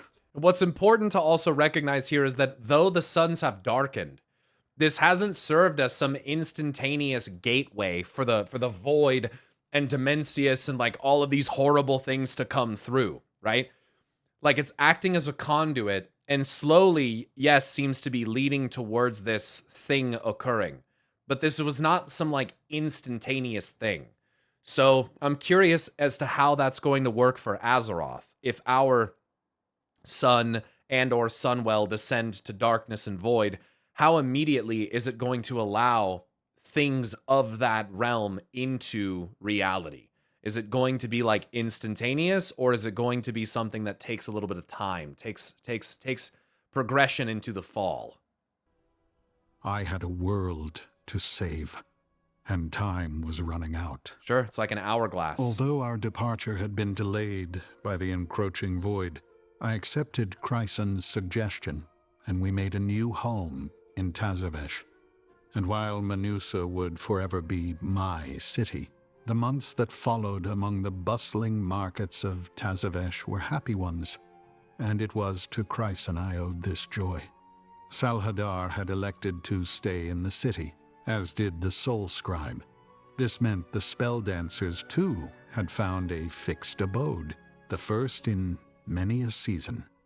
At first, Chryson bristled against this. She and her brothers and her sisters were nomads. Oh, Chryson was a nomad. On the road was there. She was part of both. the dancing group, or To collecting stay the gold. in one place was to build a prison for themselves, ever moving. trapping the very spirits they danced to free. Mm. But while Tazavesh was the true home for neither of us, it was here we found other advantages. We could walk the markets and traffic with the citizenry, and there were no eyes to watch us, no eavesdroppers to whisper. Funny how that Tazavesh changed. was freer in many ways, it seemed, and its people discarded the norms that had once labeled our relationship taboo. And that's good. That's good. It seems like Tazavesh is not more lawless, but less secretly governed by like shadow cabals who are seeking to like enact their own order regardless of what, it's not, which is ironic because when we get to Tazavesh in Shadowlands, there's strong arms and all sorts of shady motherfuckers in the streets. And like, so it makes you wonder, like, was Tazavesh like that before, or is that more a product of the nature of brokers as they now exist and what happened to Tazavesh, right? Rather than a direct reflection of how it has always been. Because yeah, it's funny because how Locust Walker describes Tazavesh here is, to me anyway, not the Tazavesh that we interact with at all. And no, I have not watched Ghost in the Shell. With the Ravel, the work was as difficult as it was important. True to their word, the Ravel were eager to aid my research, but relocating my laboratory wholesale from Manusa was a bridge too far. The High Priest instead gave me a license to use what Tazavesh was most famous for, its market. The market sprawled as wide as Manusa itself, a town within a town, so large it had its own districts and precincts. The tables and stalls piled with every kind of ware from every corner of Karesh. And it's funny because it's still technically like that, but it's not just from every corner of Karesh now, is it? It's from like every corner of the cosmos. They have stuff that's not from their world at all that they're obviously selling inside Tazavesh in like the current setting of the brokers, right? So it's funny how much things change, how much they actually stay the same. And much of Tazavesh is actually the same as it's always been, but the actual content therein is different. And I think that's kind of a fun thing.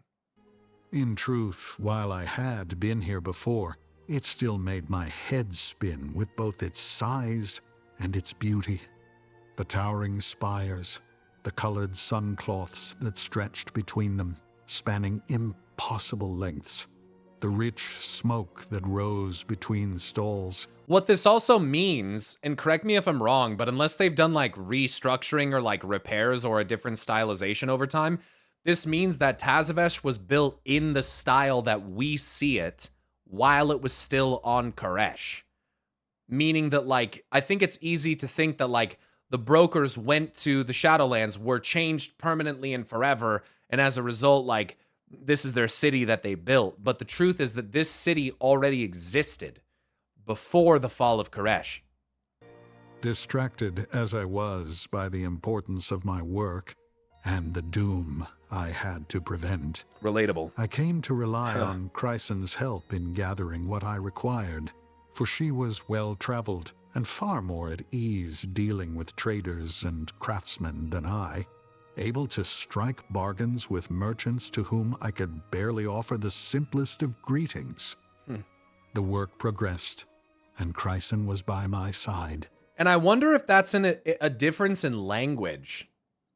He said that he could barely, like, it sounds like he can barely communicate with them.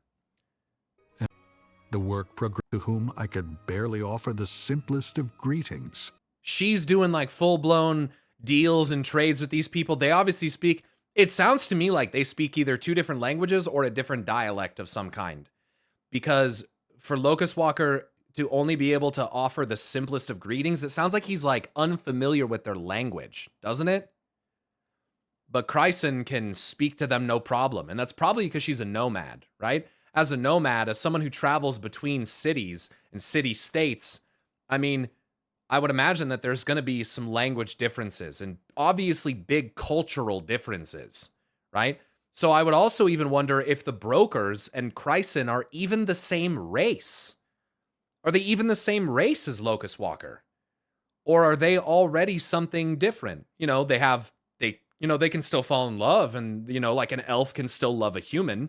That can still be a thing, but they speak different languages. They're from different places with different cultures. That kind of sounds like what's happening here. And the cultural difference of this place compared to Manusa is obviously vast, as described by Locust Walker.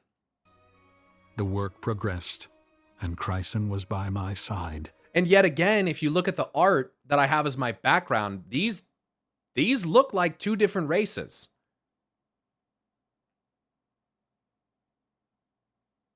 I mean, they don't look exactly the same. Calling them Koreshi is probably akin to calling us Azerothians. That doesn't denote species or race at all. Yeah, I like this idea that, like, Koresh wasn't just one thing. It wasn't just Koreshi. Like, there was maybe at least two different races. And yet, there was something very wrong. Beware, Locust Walker. The all-devouring is coming. The voice remained.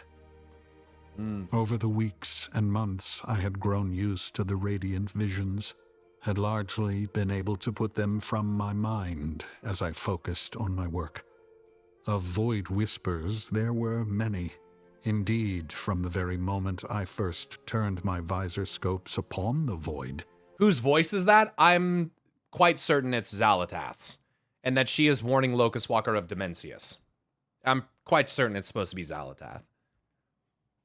I heard the creatures there speak, but this voice was that other thing. The one from before. The one that was different. And I wonder what it is that sets her apart and makes her different in this way. Man, I can't wait to learn more about what Xalatath really is. So I guess the Ethereals of the Burning Crusade and, like, TBC that we know are a different race than, let's say, the Brokers, but both are denoted as Koreshi or Ethereal. Essentially, yes. Essentially, yes. That's how I would look at that. Imagine if, like, I hope that, I gotta be careful with this. But imagine that, like, everyone in Europe was either, like, a hobbit or a dwarf, okay? Hypothetically, okay? And that humans as we know them are from North America. Hypothetically speaking, okay? We would still both be from Earth. We're still Earthians, or whatever you want to fucking call us.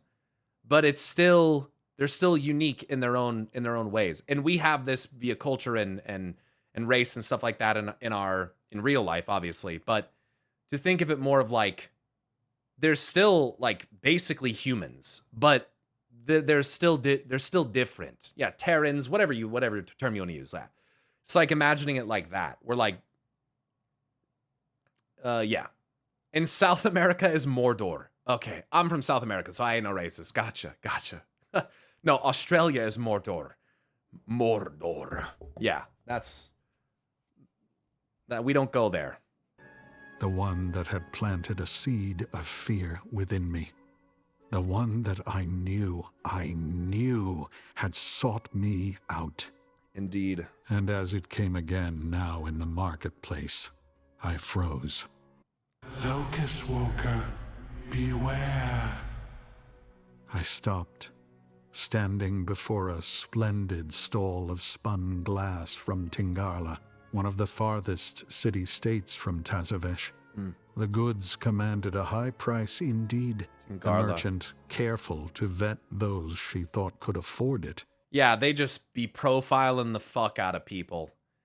It's funny because like in our culture here in America, that's frowned upon. There are people who do it, but it's definitely frowned upon. Like when I worked in, sales and the sale of goods, you treat everyone as though they can afford whatever they're looking at. It's not your place to judge. It doesn't matter if they're wearing sweatpants or a suit. You don't know what's in their pocket. So you treat everyone equally in that way. That's what you're supposed to do. But obviously not here in Tazavesh. They're a little more cutthroat. And they might have to worry more about, thieves or someone who's trying to get one over on them or something. But yeah. Oh, my fucking screen just flickered again. I don't like that. I'm in danger.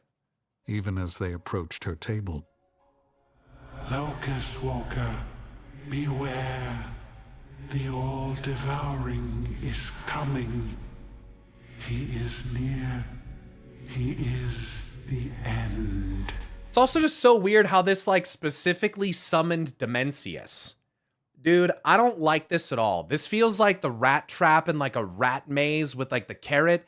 I don't like this, dude. It feels like a situation where either retain your faith or the light will fade to darkness and our chained little fucking void lord is gonna come get you.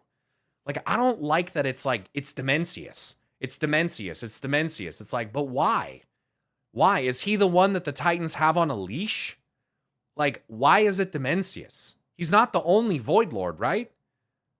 So why is it him? It's just something about it. This just does not feel right to me. This does not feel right. it was Chryson who broke the spell. I recovered my senses and found her apologizing to the merchant, who stared with wary eyes at this nuisance blocking her stall.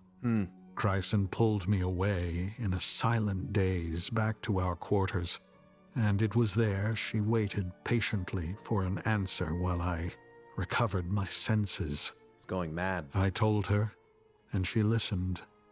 And when my tale was done, she considered what I had said with care, her questions and observations astute. This was the first time I had spoken of the voice, and she the first person to know of it. It must be related to the radiant visions, She said. Perhaps your close work investigating the void opened your mind to something else. I had no answers, of course, and she had little to say that could comfort me. Conversation then turned to her own news. The spell dancers were taking to the road once more. Chryson told me she could stay if I wished, but even as she made her offer, I knew what my answer would be. She had her own oath to fulfill, as did I. I promised her I would not allow the fear in my mind to interfere with my work. I lost many weeks alone. Yes, I worked, and worked hard, but at such a cost, foregoing rest and sustenance and any distraction, as the voice in my mind pushed aside this happy freedom I'd found with Chryson, replacing it with a fear. And yes, it was fear, despite the promise made to my love of the mounting danger facing Karesh. My instruments told me Void energies were accumulating around our world at a truly alarming rate. You can thank the suns due to One that. day, and soon, these void energies would do more than strike terror into the Koreshi. They would tear our world apart, laying bare the world soul itself, and our fear only spiced these void energies as one would prepare ingredients for a meal. Man, how fucked up would it be if the timeline allows for this same world soul to be fucking Argus? My mind would break into a million fucking pieces. Imagine that, like, this causes the utter destruction of the world soul. The Titans come back and claim it, and then just go build a fucking new world, call it Argus, and stick it in there and fucking try again. And instead of the Ethereals, this time they have the Eridar. Beware the all-devouring. But my toils had not been for nothing. In my weeks of research, I had found an answer indeed. It had been there from the start.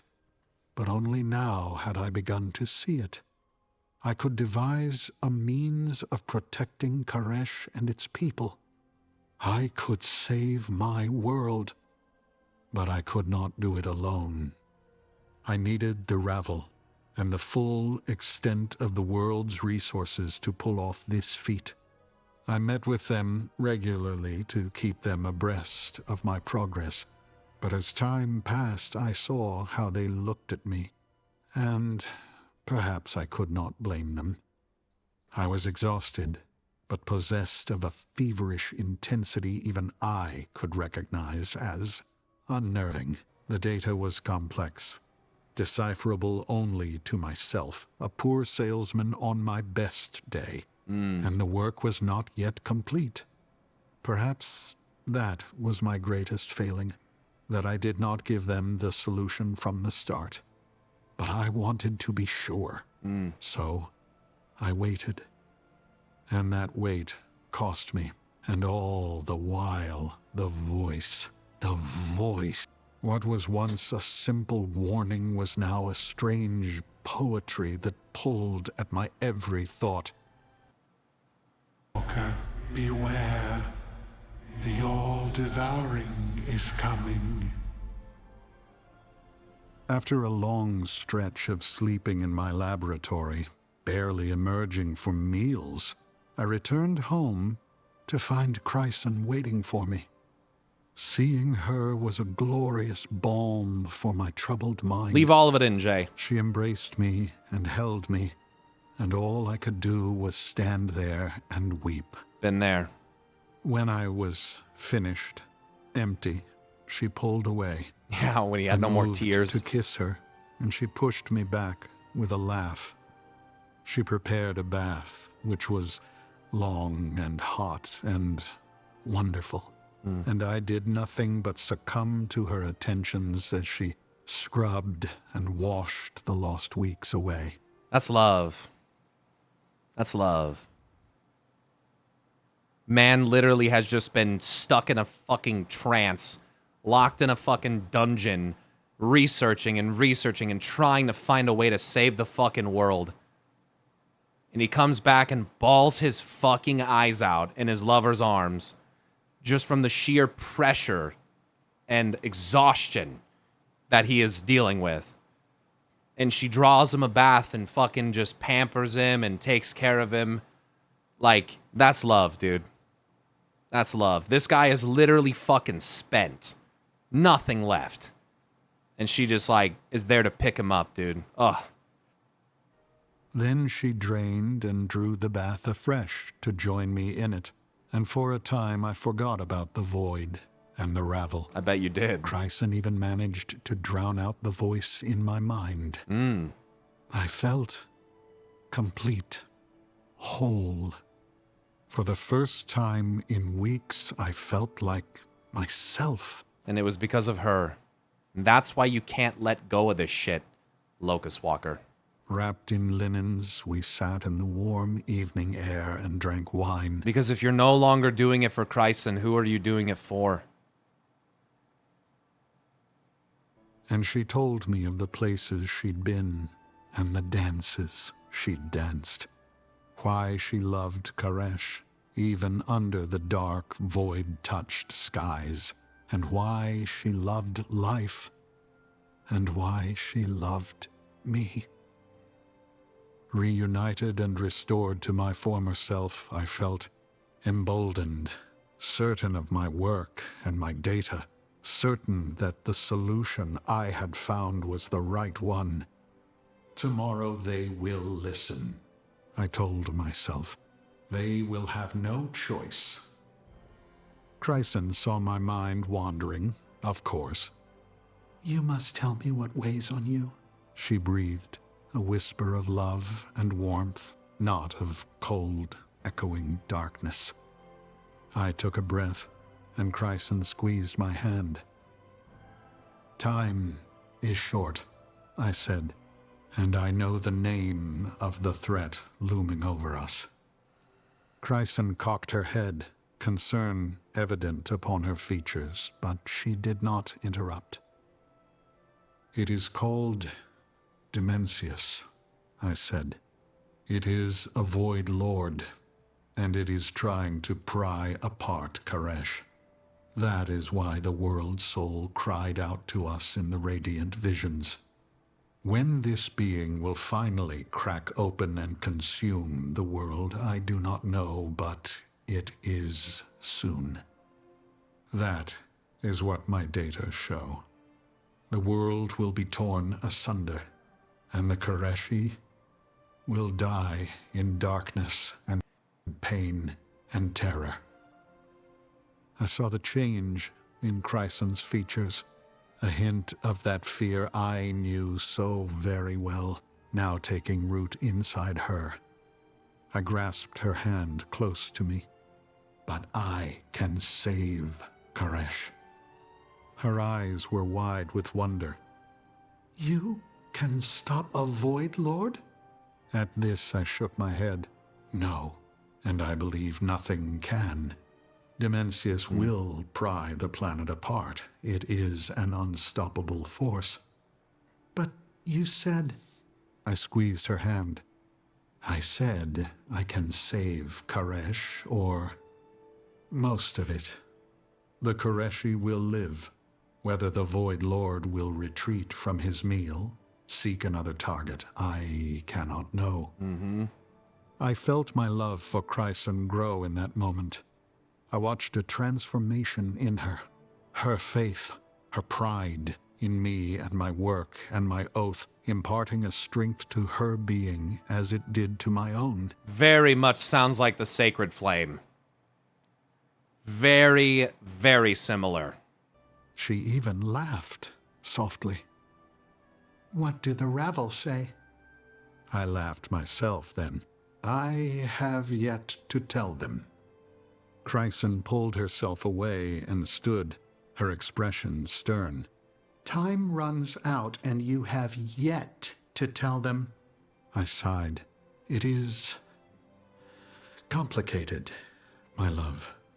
We are a group divided.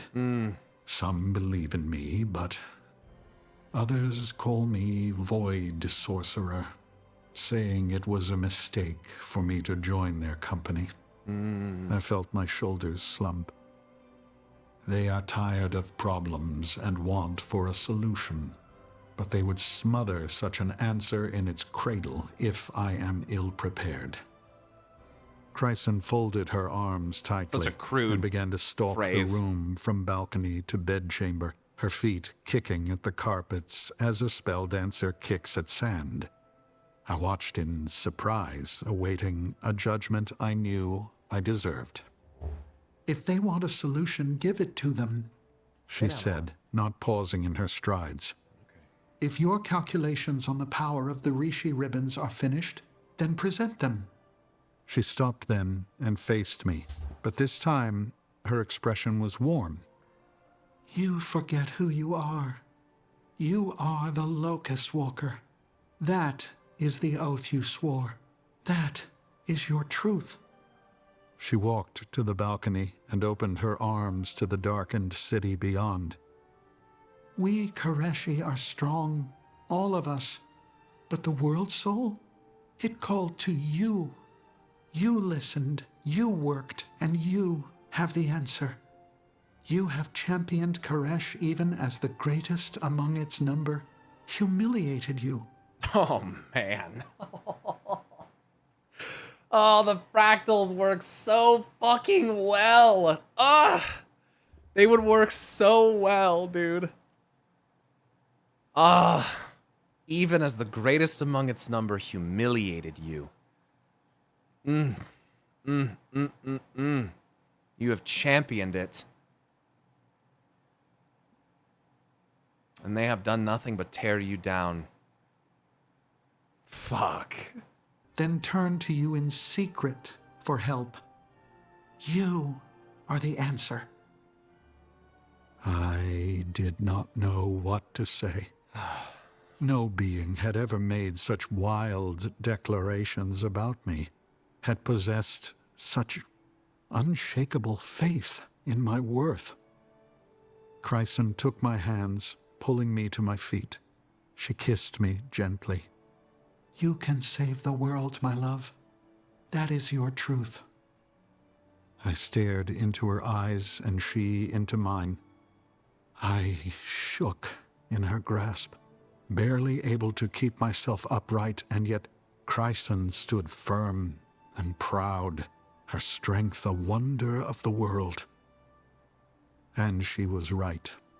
Too long I had lingered, self-absorbed and full of doubt and fear, while the rabble waited also, their own doubts and fears multiplying by the day. Dude, I'm telling you, as someone who has read Chronicle so many times, dude, especially the opening mythos, man, I'm telling you, the chapter 1 stuff about the Pantheon and Sargeras, I'm telling you, lingered, self-absorbed, and full of doubt and fear. While the rabble waited also, the council, with their own doubts and fears multiplying by the day. Enough. Enough. I was Locust Walker, and I was ready. Let the void come. Fuck yeah. For Koresh would be ready also. Fuck yeah.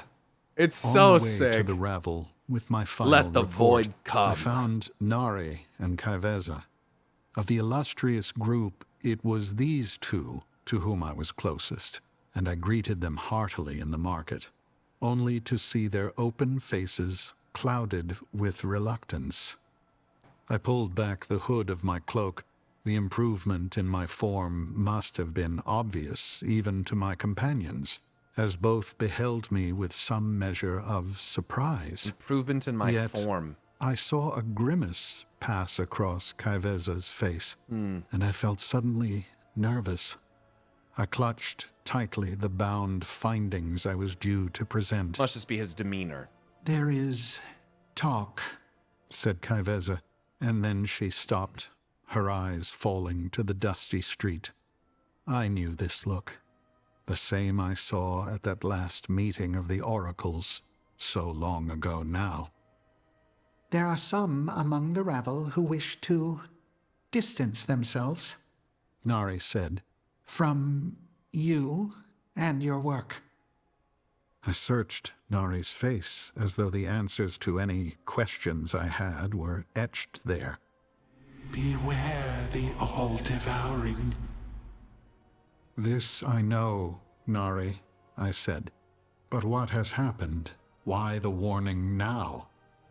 Beware Demencius. She paused, seeking the right words.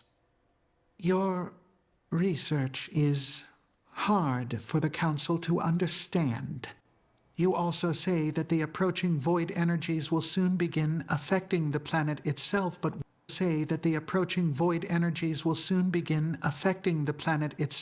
we have not seen it. We rely only on your data, your findings. There are some who whisper that the old ways have been working, that technomancy has nothing more to offer Koresh.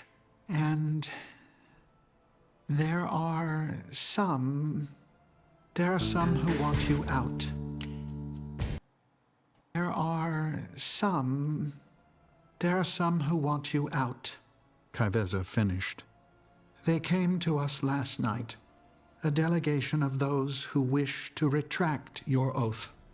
Those who think of you not as Locust Walker, but as Void Sorcerer. Well, too fucking bad. You don't just get to retract oaths on a motherfucker like that. Fuck that. Just because they lost faith, fuck them. Who cares? Fuck them. You don't get to do that.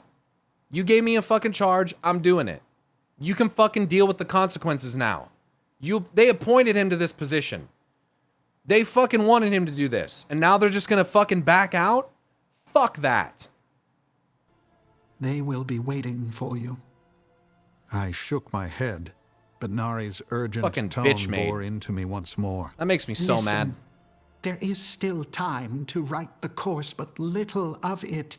You have supporters. We are fortunate to count Salhadar among them, For but now. even their patience begins to run dry. Well, they don't have any other option. Like, you either can be patient or you fucking die. Like, or be consumed. Like, what the fuck is this? You charge Locust Walker with helping solve this fucking issue, and then you start to lose faith and you just fucking give up? And that's it? You take away his oath? You dishonor him in this way after you asked him to do it? What kind of cowardly shit is that? They need solutions. Yeah, well, they're not fucking doing anything to find those solutions. So, how about they shut the fuck up and let a man cook? Or how about they could solve it themselves? You know what I mean? I had learned to take Nari's counsel seriously, even more so than that of my old friend Kai'Veza. As both a covert agent of the Oracles and a member of the Ravel, Nari saw and heard more than any other.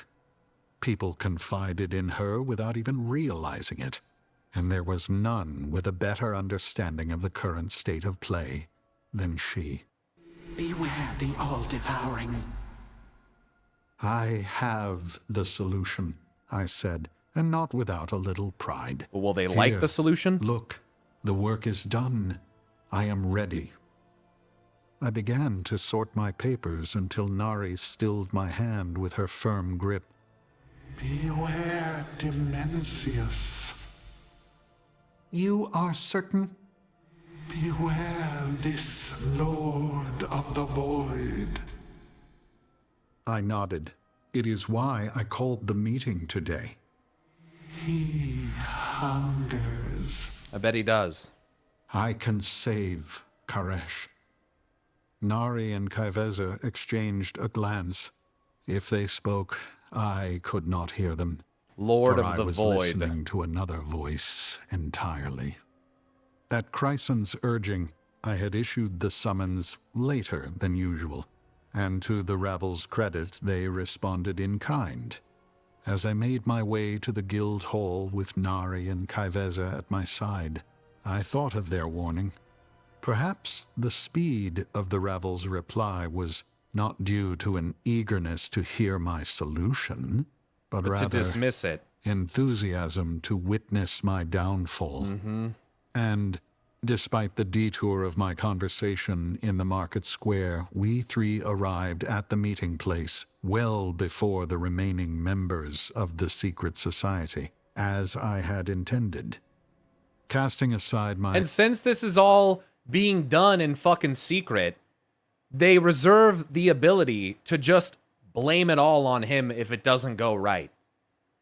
Because no one knows that these guys are supporting him, that they've taken his side.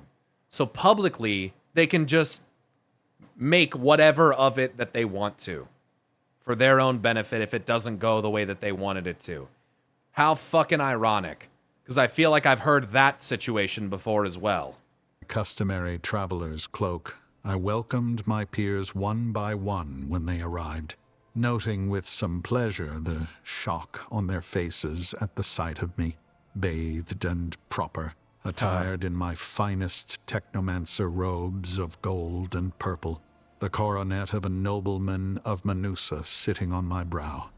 At this, even Bilal, leader of Tazavesh himself, could not resist a smile, bowing low but with good humor before me, despite the difference in rank between us. Yes, there was a change in me, and all could see it. It was now on my shoulders to make that change worthwhile. Yeah, I mean, he gets a literal glow up with his little fucking circlet and his fucking prim and proper robes, and he's probably like clean, you know, clean cut and everything. He gets a literal glow up. Do I know of any other characters who went from one state to another and got a glow up? Nah, certainly not. Not anyone important, anyway. I had spent the preceding months demonstrating the problem to minds that were increasingly closed to me. Now, I would open them once more and show the solution. My plan is both a simple one, I began, and the most complex undertaking Koresh will ever see. I did not need the binding of parchment I had brought with me, for I could recite every detail of my scheme like a well-loved song. A well-loved song. But I had brought something else to aid in my argument, and I took it out now.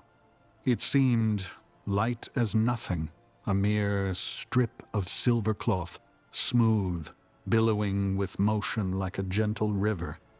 But when I moved it in my hands, a light shone from deep within, casting arcane beams across the guild hall, pale yet otherworldly, leaving none in doubt as to the nature of the power woven into the very fabric itself.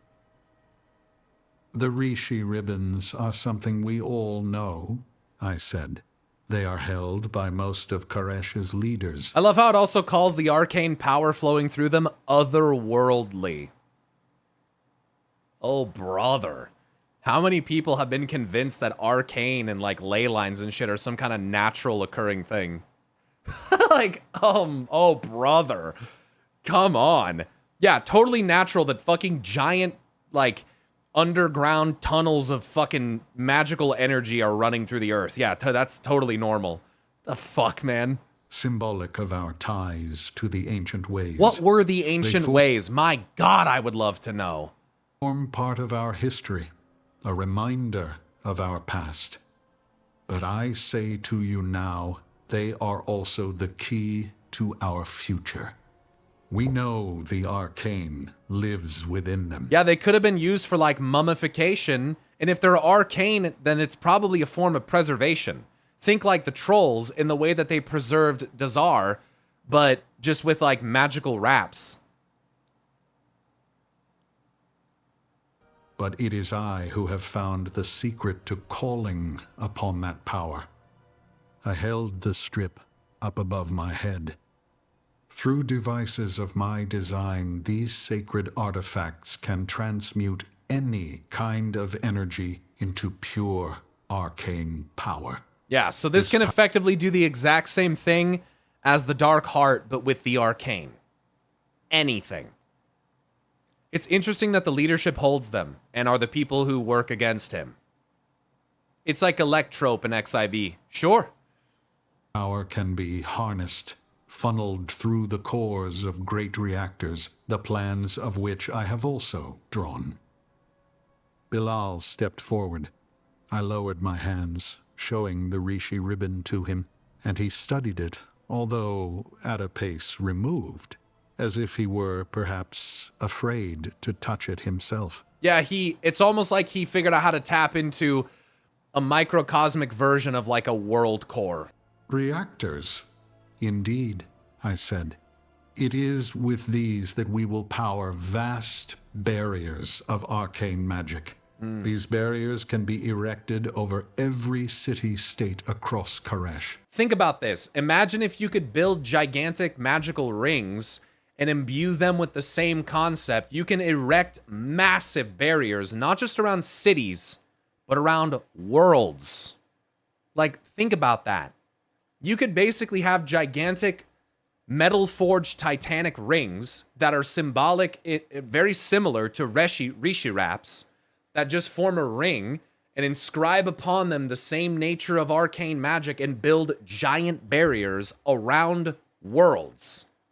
Like, this could literally be a hint at the configuration of the mechanism which I believe has given Azeroth its false sky and put it in a pocket dimension.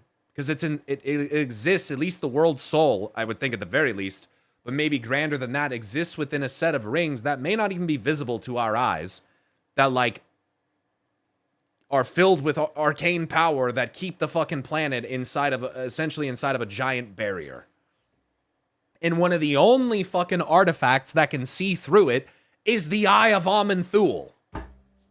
And the Eye of Aman'Thul is used on a giant fucking well to erect a fucking massive barrier around a city. Like, fucking hello? What?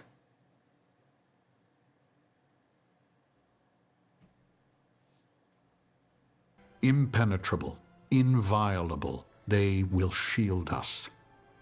At this, make no mistake, the void readies for its great strike. My research tells that this threat that darkens our skies arises from a void lord, Dimensius. This terrible being will crack open our world when it feels the time is right, and we move quicker to that doom with each passing moment. That cannot be prevented. I held up the simple strip of cloth again. But he will find no matter to feed on. We, the Koreshi, will survive, safe beneath our barriers. The rabble sat in silent contemplation of my proposal. As Nari smiled in her alcove, Kaiveza too made known her approval. She stood from her seat and stalked through the assemblage to grasp my hand in hers. "It will work," I said. "I know it." Salhadar's expression was dark, but I could see he was deep in thought. "The construction of the barriers is work that cannot be concealed." Yeah, motherfucker. Yeah. So he's already trying to... Dude, this guy's already Palpatine, full-blown Palpatine mode, trying to figure out ways that he can fucking throw this guy under the bus. Because he knows that once they can't do it secretly, that, like, he's gonna need a backup plan. He's gonna need an out. This guy's such a piece of shit. He said at last. "It will require the labor of many." I nodded. "Then it is time to tell the people. More than us few now see the radiant visions. Spreading. It scares them, and the void grows strong upon this fear. You are the high priest. The people look to you and the oracles for answers." It is pretty fucked up that these visions, like, cause fear in people, and then the void, like, feeds on that. That's so fucked up. This thing should be, like, inspiring, like, hope and a resistance to the void, but instead it just makes it worse. It's so weird. "You must tell them everything, and soon. Because if we are to protect Karesh, the magical barriers must be built quickly." Bilal sighed loudly.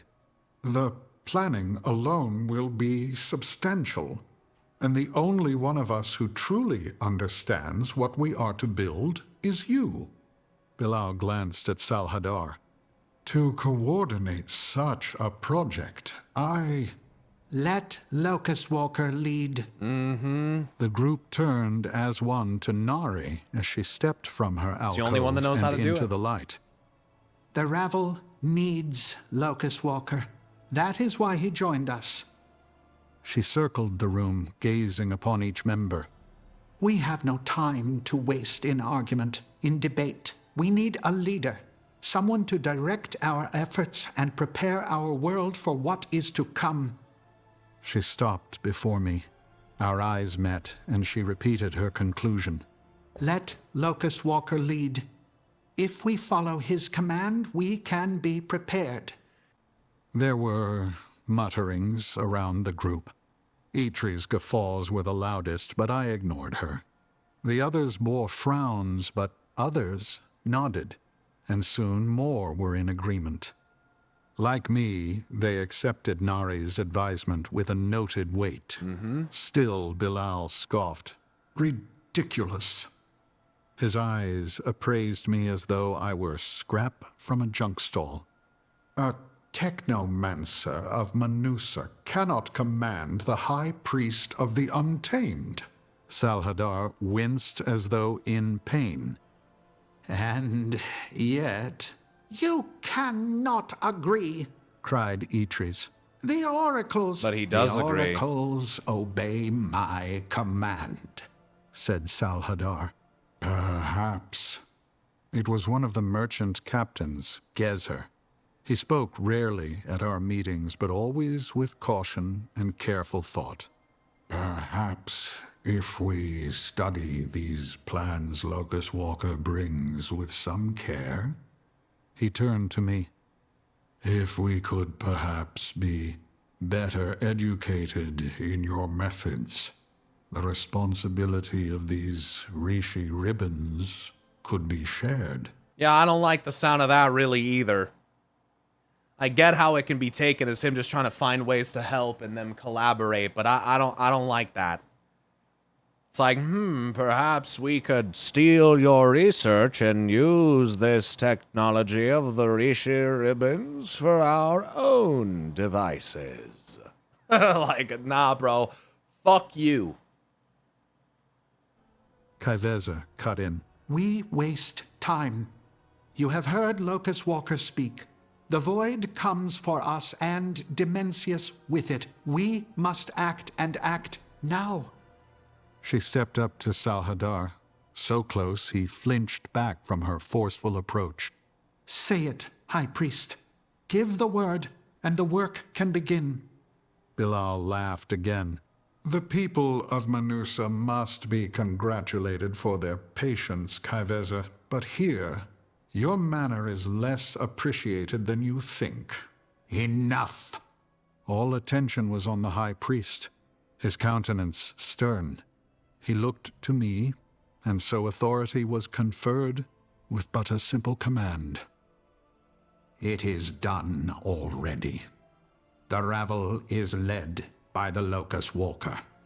As he commands, so we obey. And as a result, if anything goes wrong, guess who's the fall guy? Responsibility does not rest on King Salhadar, or not at this point, High Priest Salhadar's shoulders. My final instruction is that the work must begin at once. Silence reigned, but then, one by one, the ravel stood and joined my We side. won't be able to hide it anymore. Soon, only Bilal and Eitres remained stubbornly in place. But with my supporters behind me, High Priest included, I stepped forward and held out my hand. We do this for Karesh, I said. We do this for Azeroth. And then when it didn't go how they thought it would, they fucking pinned all of it on him. Even though without him, they were all fucking toast. What a bunch of fucking cowards. We do this for the Kareshi. This was enough, for Eitres nodded to herself and then took the hand that was offered. Perhaps her decision was enough to convince Bilal, for as the ruler of Tazavesh sat and stared for a good while longer, finally he joined us. The glare he unleashed upon me as he did so, I did not like. But I put it from my mind. There was much to do. Gotta go around and undo the order to fix the cosmos, but little Norgy boy, he's not a fan of that.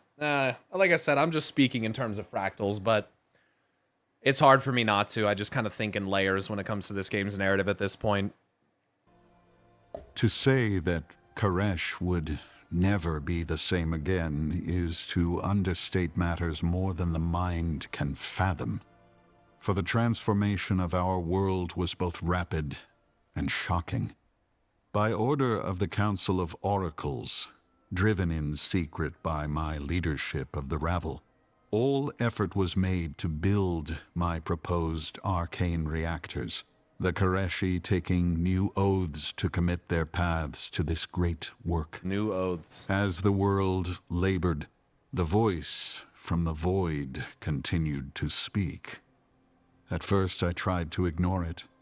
Then I came to embrace it. So what's the deal with the Soul Scribe towards the end of this, right? Because after, basically from the establishment of the Ravel, the Soul Scribe has not been mentioned, like, at all.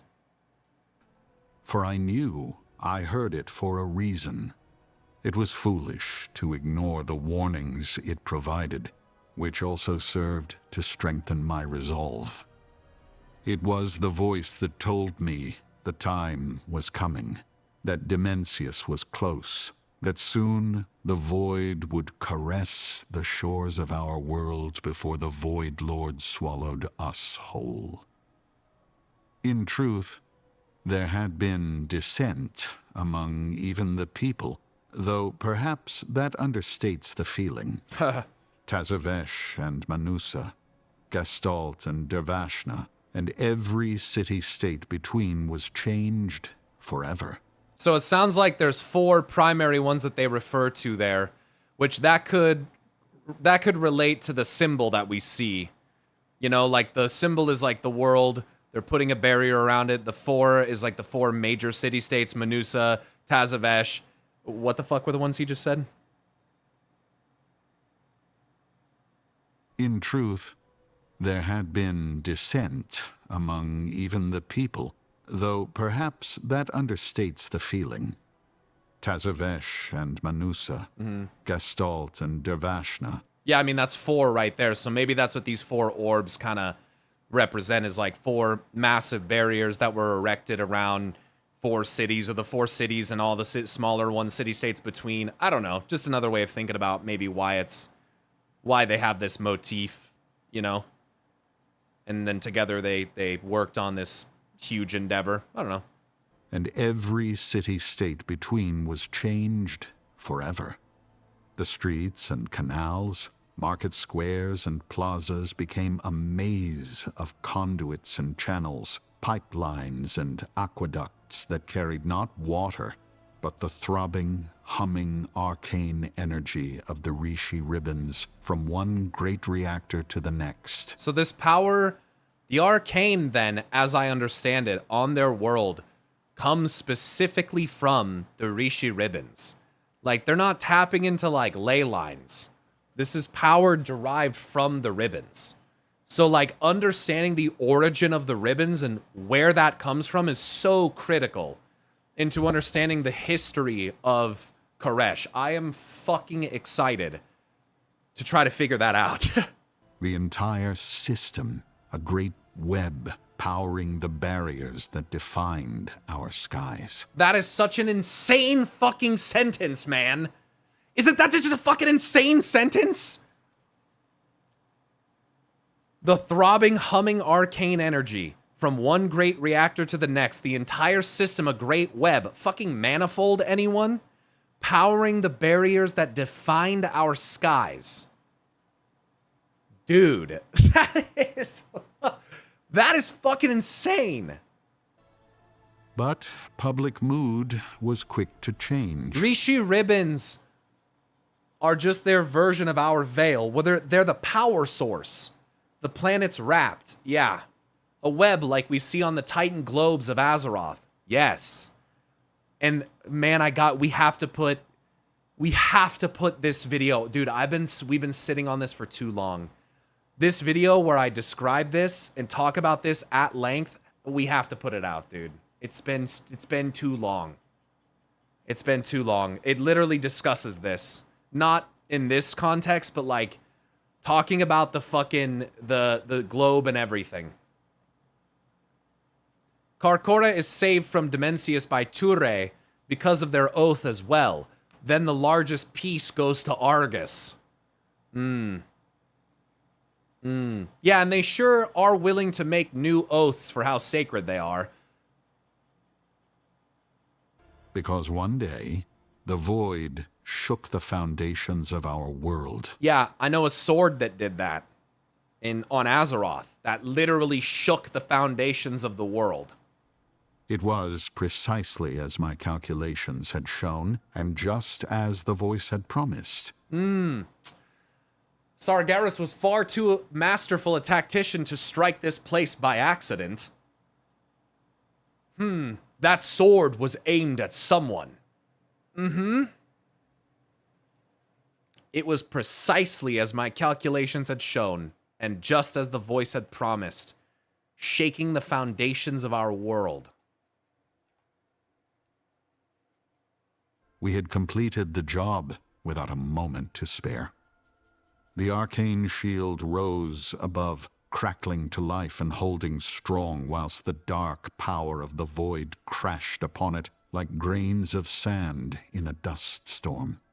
The barriers worked, and the Koreshi rejoiced, safe in their homes, in their beloved city-states. Gotta keep the disorder out. Gotta keep Azeroth nice and ordered, so, you know, we gotta build these fucking anti-magic barriers. We gotta... Oh, man. Dude, they might end up just pulling some shit where the Titans were, like, the first race ever to figure out how to convert themselves to energy. And they just been fucking going around observing others to figure out, like, how to employ these techniques on the spirit of creation so that they can, like... Dude. Oh, God. What they could do with the Titans, man. What they could do.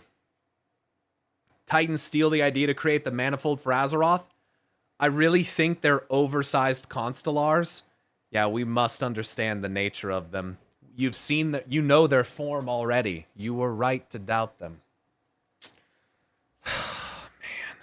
Man, oh man. For the first time amidst the backdrop of the devouring war, it seemed Koresh could win. Little was I to know There's no winning in the this war. survival of my people would come at a terrible cost. And while I had saved the Koreshi from one doom, I had, in fact, condemned them to another fate entirely. The story continues in The Doom of Koresh, Chapter 3, Ethereum. Blizzard Entertainment presents The Doom of Koresh by Adam Christopher, prequel to World of Warcraft, The War Within, narrated by Ray Porter. Chapter 3, Ethereum. The years that followed were terrible and dark, both in the hearts of the Koreshi and for Koresh itself. For while the barriers held, and held firm, their dim arcane brilliance and strange warmth were now the only thing that kept our world alive. Strange warmth. Dude, I am so sus of this. The Rishi ribbons being transmuted energy from the world soul in, like, days of old would go so hard. Like, where does arcane come from? Oh, it's transmuted energy from the world soul.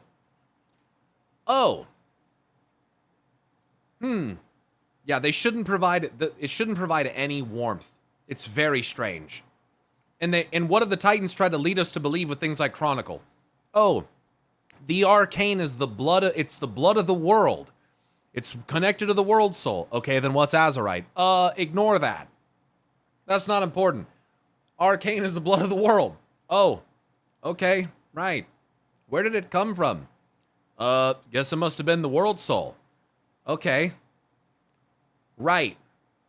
The twin sons of Koresh, Meter and Tymeter, would never again cast their light upon this land nor any other. Yes, it is, Vadran. They had been taken, eaten, consumed by Dimensius in his insatiable hunger.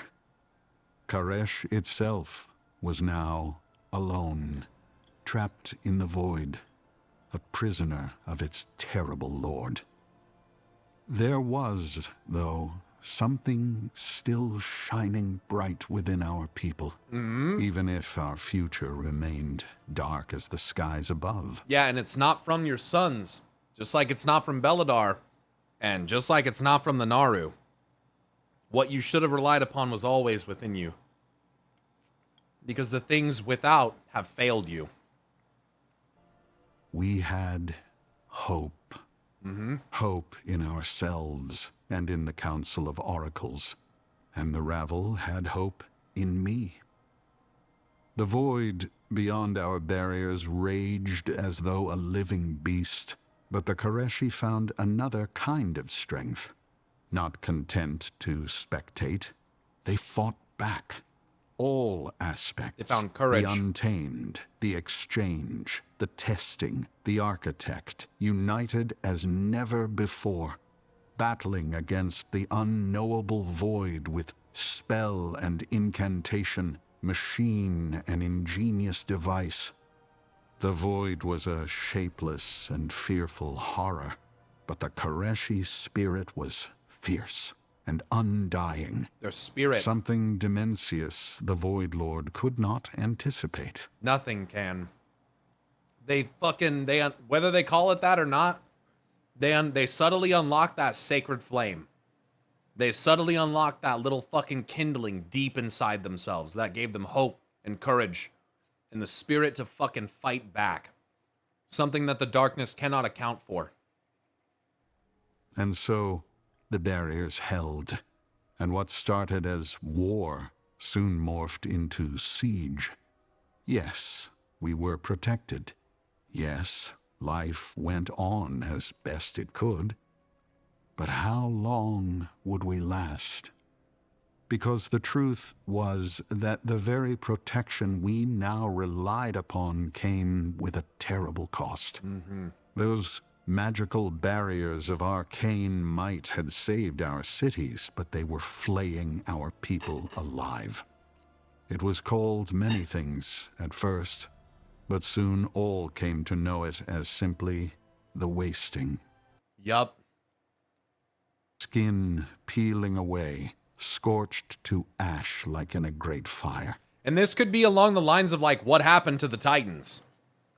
You know, maybe I'm spinning this the completely wrong way, and they were just trying to protect the world soul from the void, so they built some big ass barriers, and they got wasted as well, and they turned into fucking energy beings similarly, you know?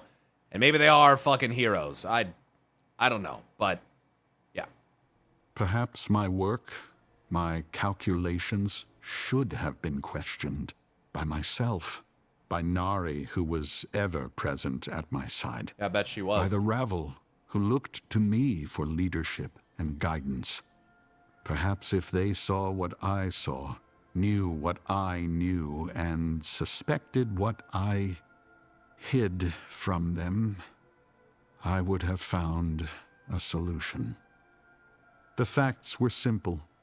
The vast domes may have appeared solid, but their power was in a state of constant flux, demanding a flow of magic so great it was almost beyond comprehension. And this, to me, as I said when I first watched this, gives me the feeling of Ogden's Law, which is something introduced via the Arathi in Hollowfall. The book states, put simply, that singular magical things, like focused isotopes, are unstable.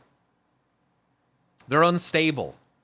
They need additional components, whether it's pure arcane, whether it's pure light, pure void, whatever it is, things need additional components to bind themselves to in order to find greater stability. When they exist singularly in nature, they are unstable. It's part of why Beladar is unstable, because it's pure light. It's not stabilized. If it is, perhaps a little bit by order, but it's unstable, so it shifts. And this, to me, I feel, because it is pure arcane magic, it is also unstable. My calculations, although terrifying, were correct, and were judged to be an acceptable cost to maintain the barriers over a short period of siege. But Dimensius had a patience measured not in months or years, but in eternities. Oh, yeah. The longer the siege went on, the more terrible the fate of the Koreshi became. I consulted with technomancers and mages to find an answer, but as the sheer scale of the problem became more apparent, they began to cloister themselves. They buried their heads, not in my data, but in crumbling tomes lifted from ancient crypts, in spells and magics from other times and places, as they turned to superstition and ritual to find the answer I could not give them. Yeah. The wasting soon spread, away from the laborers who had the closest contact with the arcane. Oh, it's so fucked up when you think about it this way, too. It's like the gray in fucking, it's like the gray in Zon, where, like, the people who are the laborers are the most exposed to it, and they're thereby the most affected by it. It's spread through the Undercity, moving through the air vents until it reached Piltover kind of thing. Like, fucking hell. Transmuting a whole universe would be madness. I like that. The Titans might be trying to do just something just like that.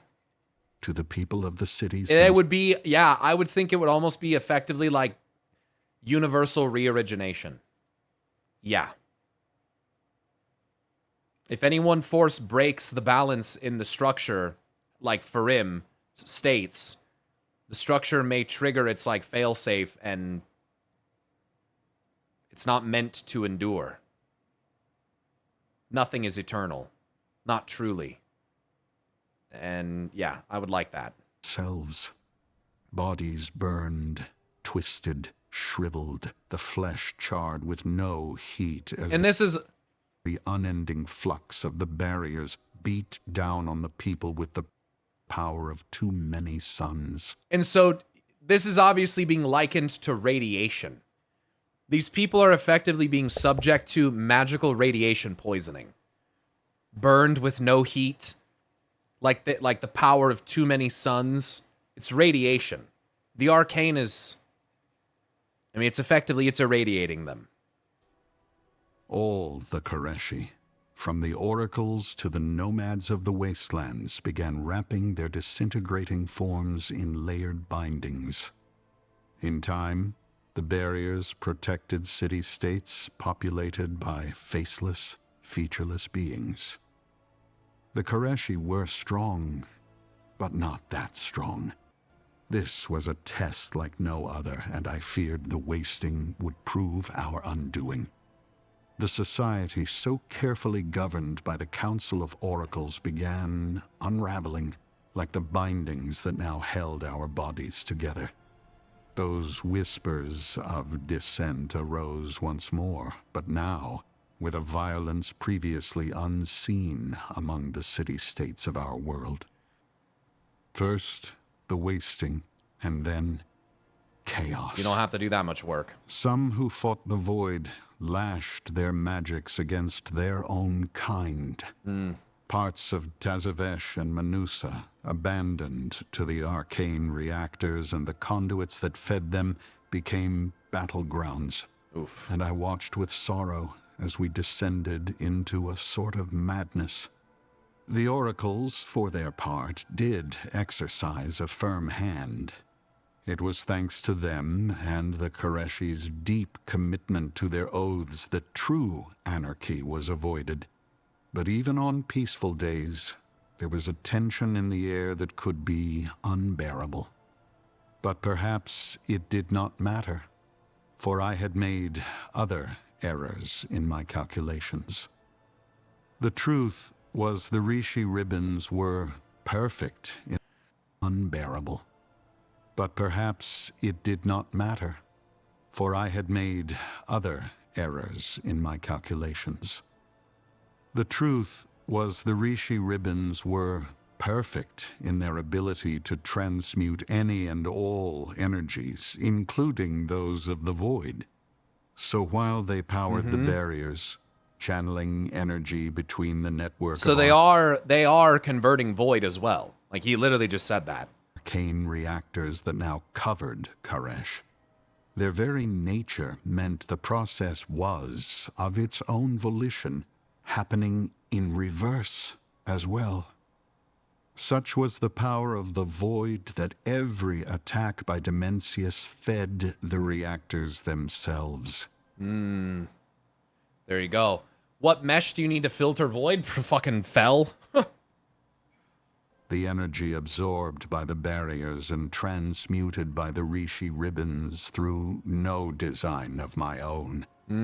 At first, I was overjoyed. But then it started Then overjuicing. my elation turned to despair was accelerating as I it. realized the fate I had doomed my people to. Yeah. To be exposed to ever-increasing arcane energy over so many, many years. It was this that was the true cause of the wasting. Yup. Increasing energy because as the waves of dark energy come down, they too are being transmuted and increasing the effects. That is fucking brutal. The barriers would survive. Those trapped beneath them would not. Even if Dimensius were one day able to penetrate our defenses, the world he consumed would be a dead one. I am afraid. Chryson lay upon the bed, her face turned away from me. I knelt beside her on the floor, a fresh spool of bandages ready by my side, the shears I used to cut the old bindings away from her body poised over her back. So they're irradiated and burned and everything, but at this point, they're not actually... They have not yet recognized that it is changing their body. They have not yet realized that they can fully convert themselves into magical energy. So this is the process during which this is the moments during which that is discovered. For a moment, I remembered the skin beneath those bindings, remembered the feel of it under my fingers, the softness and the warmth, and I wondered if I would ever feel it again. My love? Chryson adjusted to face me. I looked at her eyes, two glittering jewels shining between the thin slit of her bindings. Her eyes were all I could see of her then, and mine were all she could see of me. Her words surprised me. Oh, she had spoken before of her fears, as had I. But there was another meaning now. Something I felt, too. Chryson feared not for herself, nor even for me, but for the fate of Koresh and the Koreshi. The thought that all of what we had done was for nothing, that the barriers that had taken so much work had merely prolonged the inevitable, provided another agony. They had condemned our people to a living death, destroying them body and mind before Dimensius came to consume us anyway. Chryson glanced away again. I resumed the task of changing her bandages. I cut the first binding, and Chryson sighed. The bandages were a requirement, but even after all this time, none among my people had grown accustomed to wearing them. If we die, Said Chryson. at least we die together. I kept cutting.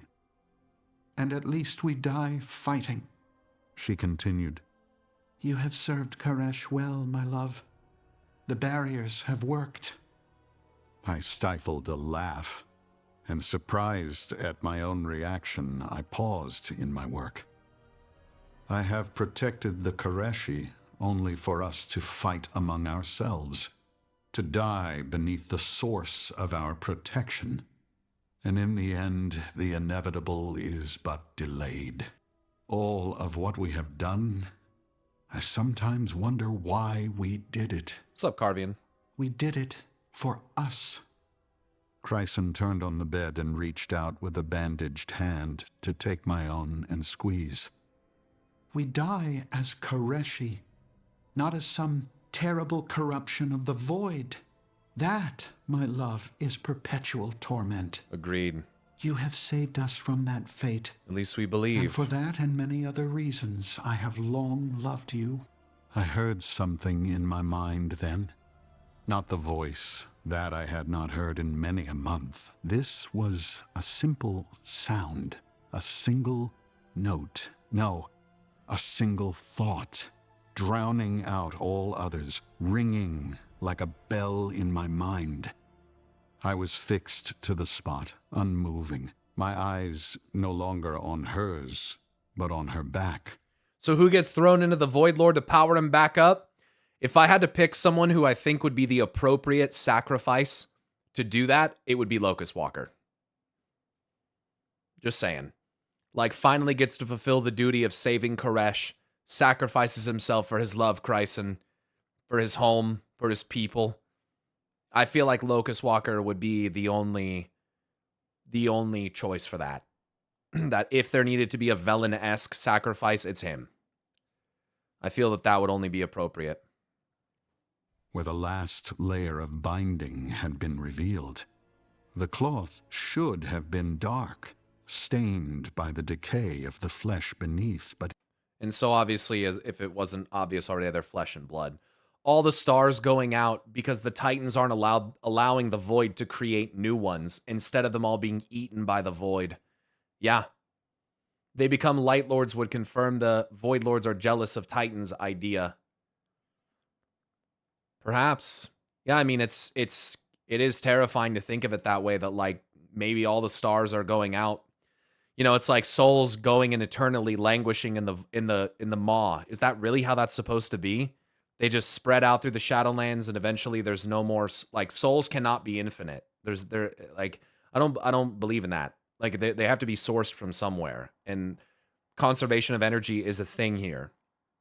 So the idea that, like, maybe the Void is only like it is, and maybe the maw only became like it was because it was not allowed to feed, because something about it had been shattered and darkened.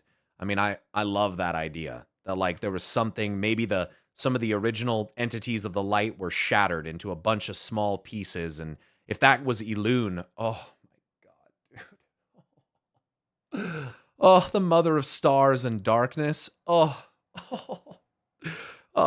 Please let Star Mommy be sundered into a bunch of pieces, and that's like why this has happened, man. And then you can bring it back to a Lukao Kevalyasiti fractal story that's gone on between Anshe and Musha, and like, oh, just god damn, that would be so... I would love that, but, you know. But instead, there was... I could scarcely believe it. Chryson moved to rise, but I motioned for her to stay where she was. I let go of her hand, and she called out in surprise, but I was on my feet at once. I doused the lantern, plunging the bedchamber into sudden darkness. No, the room was not dark. There was a light, and it shone from Chryson herself, pale, faint, but present. As my eyes adjusted to the gloom, I saw the way the light moved under the bandages, not just on the portion I had exposed, but shining through other parts of her body. It was a light I knew. It was a light all the Koreshi had learned about over these last terrible years. It was the light of the arcane barriers. Chryson's wounds were no longer physical, they were magical. The transmutation powers of the Rishi ribbons had surpassed some threshold, something beyond my calculations, yet again. No longer beings of flesh. I froze where I stood, the arcane glow from Chryson's body a ripple across the room, across my body. Something more. Resisting the urge, Yes, you know it is the answer.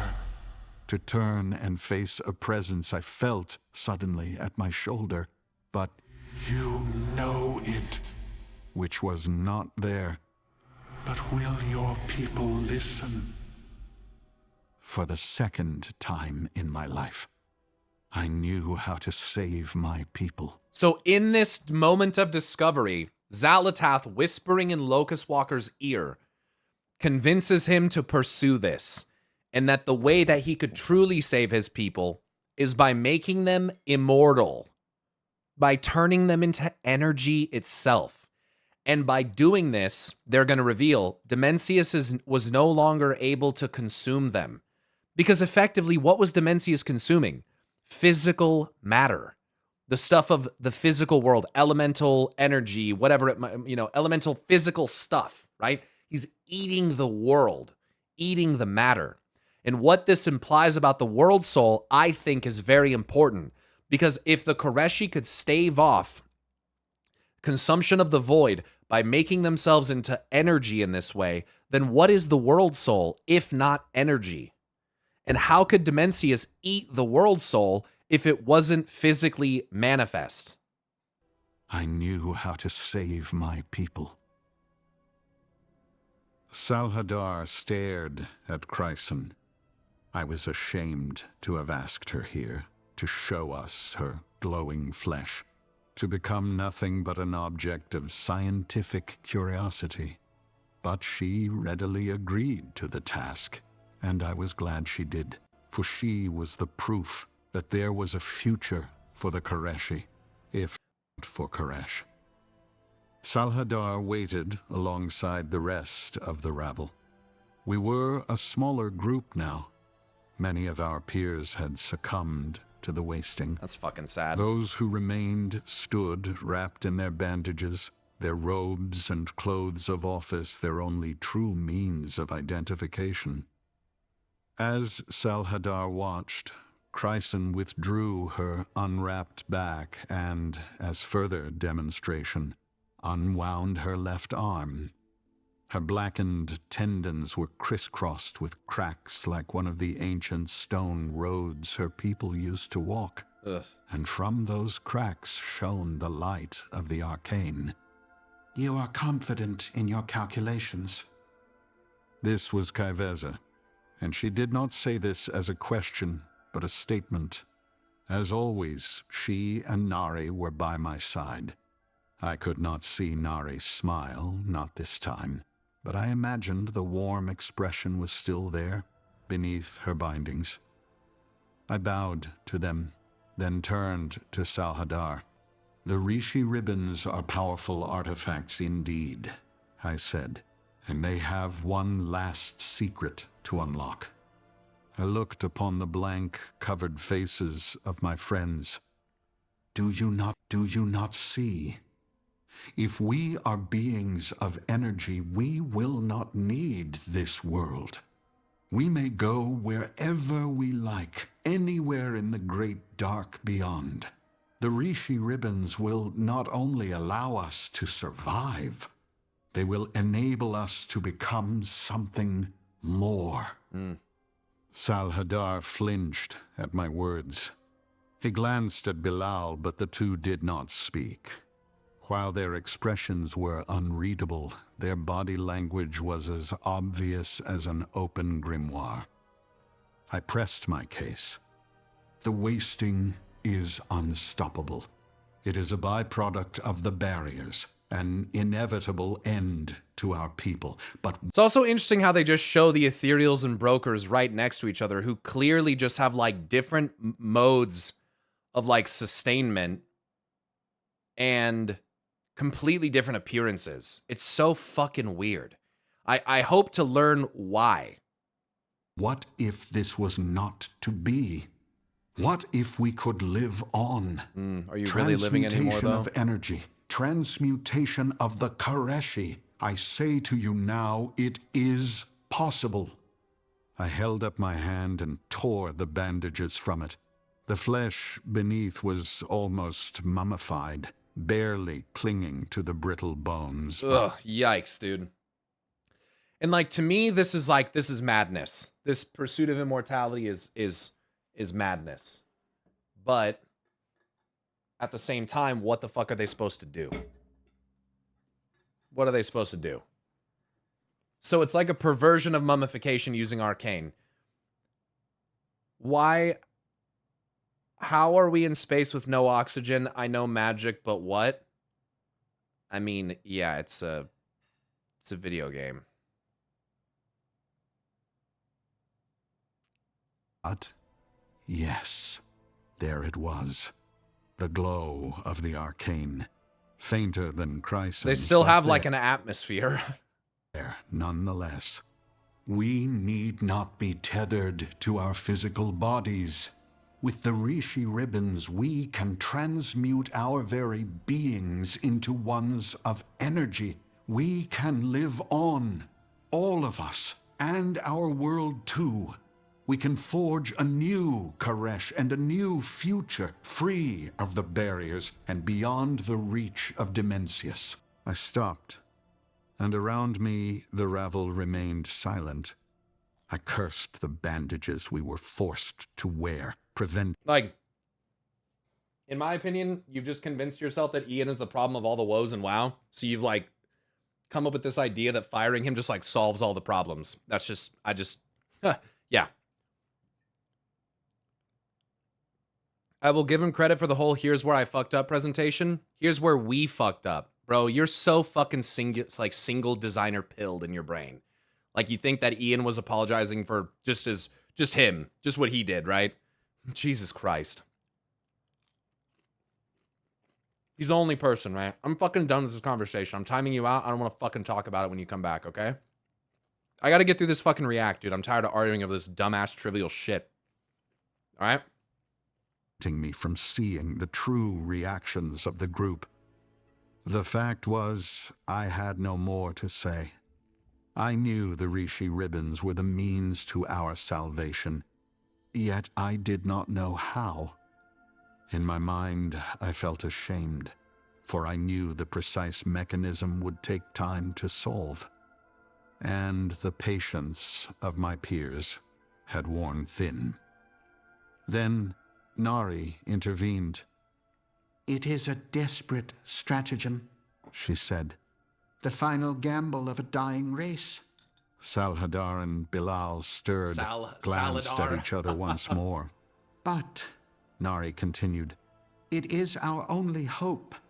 For the Koreshi to survive, we have no choice. She gestured to me. Locust Walker's efforts have preserved us thus far. It's true. There was muttering at that. Chat, Achubra's just fucking around. Don't take it seriously. Whispers. I felt Chryson take my bare hand in hers, and for the first time in so long, I felt her skin against mine. Burned, dry, fragile skin, yes, but for a moment, I was lost in happy memories of distant times spent with my love. It was Bilal who interrupted my reverie. Perhaps his word was intended only for Salhadar to hear, but something told me otherwise. Blasphemy. Chryson's grip tightened in mine as a shocked gasp echoed around the hall. Salhadar raised his own bandaged hands. Decorum, please. He looked to me. I have much to think on. Will Edgerunner's reactions be up on YouTube? Yeah, I mean, we might do that for people that are interested. He addressed the rabble now. Go. I will call you here again for my final decision. With that, the rabble parted. It was to be for the final time, but I did not know that then. Word did not come from Salhadar the next day, nor the day after, nor for several beyond. But I did not wait for his decree, a mere formality, I was certain, for I knew my task was urgent, the work ahead difficult, and that time was not our ally. I therefore started at once to gather what Indeed, Rishi ribbons had not yet been used in the arcane reactors. No sooner had I started than the voice came again. Yes, Locust Walker. Gather them now before it is too late. Not for the first time, I wondered about this voice. Was it real? Or was it merely a facet of my own mind that spoke to me? Because as I collected the Rishi ribbons, the whisper merely told me what I already knew. The Rishi ribbons are the key to the future.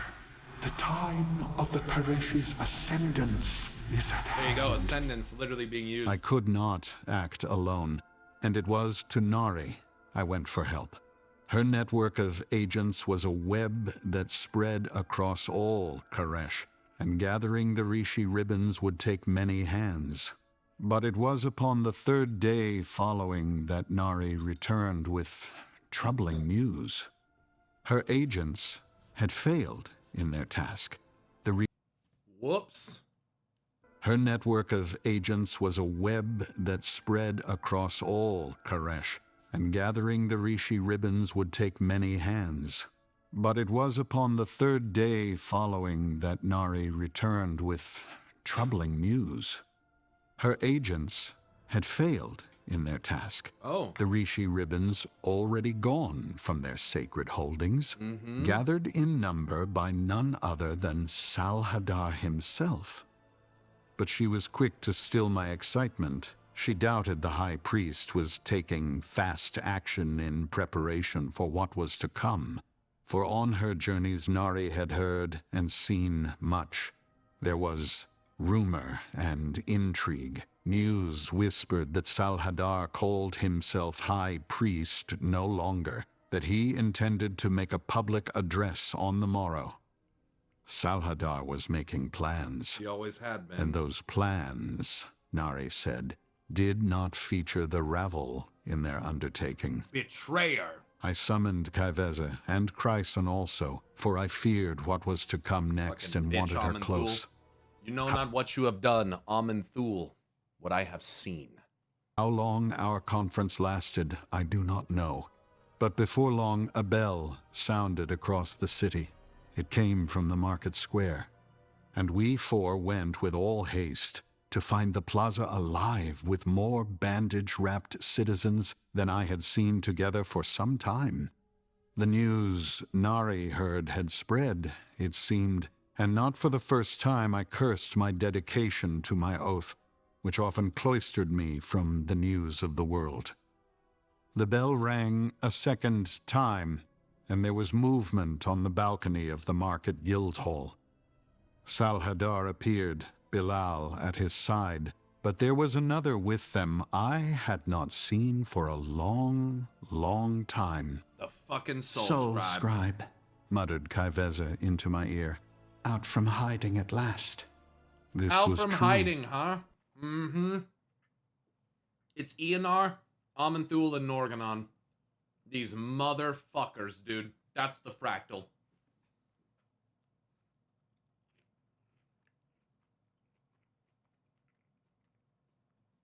Also, I have to just tell you about this burger that I'm eating.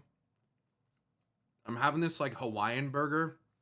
It's a fucking little Angus beef patty action.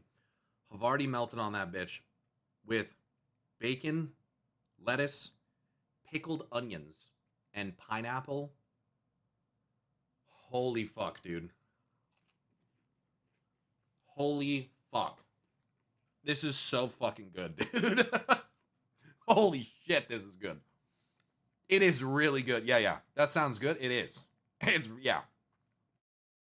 Since the erection of the barriers, the Erection. nomadic peoples of the testing had become more integrated with residents of the city-states. But even Chryson had not seen the soul scribe for many a month. Where had they been? Salhadar spread his arms, and the crowd hushed. The future of Karesh hangs in the balance, he said. I will not lie to you, my people. We have fought long to protect you. You didn't We do shit. have worked hard to give you the future you deserve. The all-devouring is a torment without end, and the means of our protection is a suffering we can endure only for so long. The moment had come. And now, despite the voice in my mind, despite the warnings of Nari, I felt my confidence returning. Salhadar was doing precisely as we had suggested. The people needed to know what was to come, because after years of struggle and change, this was to be the greatest challenge of them all. There is change coming, Salhadar continued. Change for all of us. For these last years you have worked hard and followed the path of your oaths. The Council of Oracles has asked much of you, and the strength of the Koreshi has endured, even as our bodies wither and our numbers dwindle. We are soon to face the greatest test of all, and for that reason we must unite. Cast aside our differences, forget our arguments. We have fortitude, we have resolve, and I commit to you now the new oath I have undertaken. For I am no longer your high priest. I am your High King. I felt my companions grow tense beside me, even as I struggled to comprehend Salhadar's meaning, if not his words. To declare himself High King was not a strategy I had expected or understood.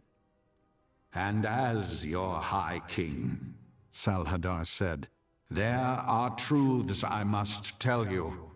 At this, he cast his gaze skyward at the pink dome above that protected us from the boiling darkness of the void beyond.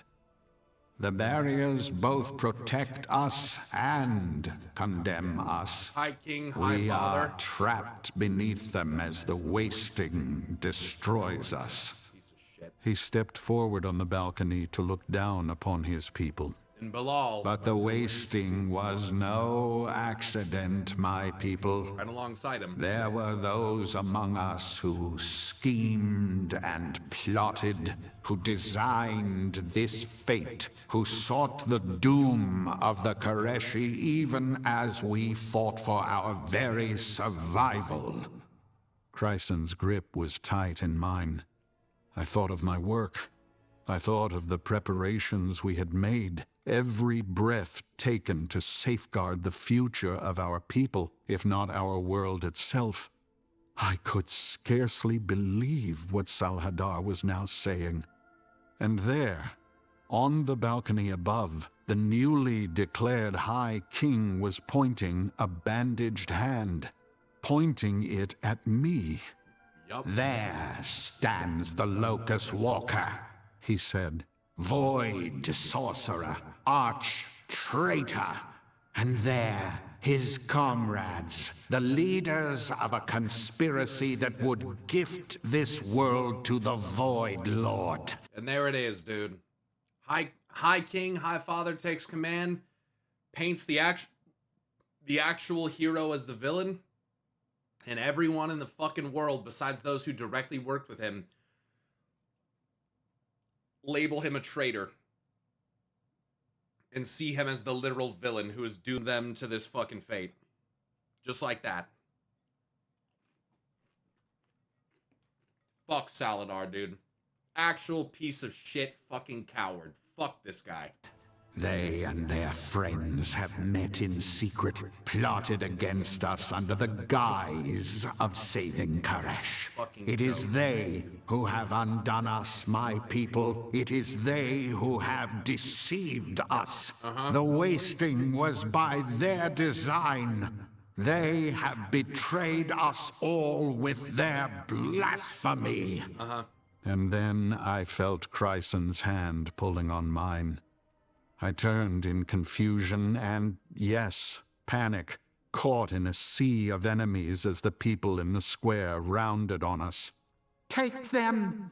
This was the Soul Scribe, her voice loud and sharp, filled with anger and hate. Do not let them escape! No sooner had the soul scribe cast her order across the crowd than the vast curve of the arcane barrier cracked from horizon to horizon with the sound of 100 thunderclaps. That's, you know, small noise. At once, the crowd ducked, covering their bowed heads with raised arms, and then they looked to the sky. All Yeah, the broker's Rishi could have changed over time by being in the Shadowlands, I suppose, but Tazavesh has already been constructed by then again, you know? So, like, maybe they're just kind of cutting corners by not showing us a Doom of Koresh, Tazavesh, and a post or whatever, but maybe the the energies of the Shadowlands being more directly converted and changing their very nature, that could be a thing. Just, I don't think that death energy is blue. I think it's very likely more green, as we're shown with Maldraxxus, but I think the blue is probably more symbolic of order, like direct order, because I do believe the Shadowlands has certainly been ordered. Hadrian, thank you very much for the 2-month resub, and yeah, yep, I won't be checking that out right now, but watched in mute horror as the glassy pink flux that protected Tazavesh split again and again and again as the brokers are blue like the anima, part of why I asked. I mean, anima comes in a lot of different colors, but its base form is and the essence from which it is drawn, the soul is white. But yeah, I get what you're saying. though it were made not of arcane energy, but Tingarla glass. All stared, save for the soul scribe and Salhadar, as the fear of the crowd turned to a terrible anger. So did he just say that the barrier shattered like glass?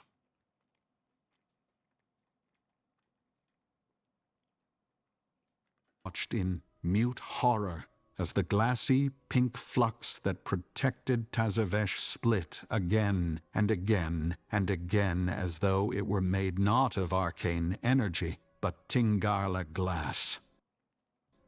All stared, save for the soul scribe and Salhadar, as the fear of the crowd turned to a terrible anger directed at my party. I cast a glance upon the balcony of the guild hall. There I saw it. The real traitors, the real conspirators. The pair whispered close, terror the furthest thing from their minds. And while the barrier crackled and began to fade, the sky restored to the awful purple glow of the void itself. So the crowd's attention returned to those denounced by their High King. We were lucky that Nari was with us, Kaiveza too. Their skills in combat were impressive, and although we were surrounded, it was by untrained citizens. My two fierce friends quickly pushed the rioters aside, allowing the four of us to flee the square intact. Nari led the way, her intimate knowledge of the city and its secrets a boon as we sought sanctuary. My mind roared with noise, and it was all I could do to follow, my hand never leaving Chryson's. But now, the entire city was against us. Every alley and thoroughfare led us to citizens, all angry, some armed. The High King's decree having been heard across the land, the message echoed and amplified by the Council of Oracles. As we ran, I soon realized that I was a liability, slowing down our escape. We stopped in a shadowed corner, and I outlined my plan. Chryson had to be kept safe, and Kaiveza promised to be her guardian. Despite the High King's betrayal, I knew I had work to do, that there still might be a chance, however slight, to use the Rishi ribbons and save the Koreshi. In this task, Nari would protect and aid me. And so, we separated, our farewells hasty, with a promise to meet when it was safe. And then I watched... So they all just let the guy declare himself king? They're desperate. And then I, too, ran. What's fucked up is that unless they mention this later, Kaiveza and Chryson, I mean, nothing good comes to Chryson. It kind of sounds like Kyveza betrays Chryson. And she ends up as a fucking void revenant. Which is really sad. And then Kyveza is going to be our solo delve boss in this patch. So she's not a good person. She's serving, more than likely, she's probably serving Saladar.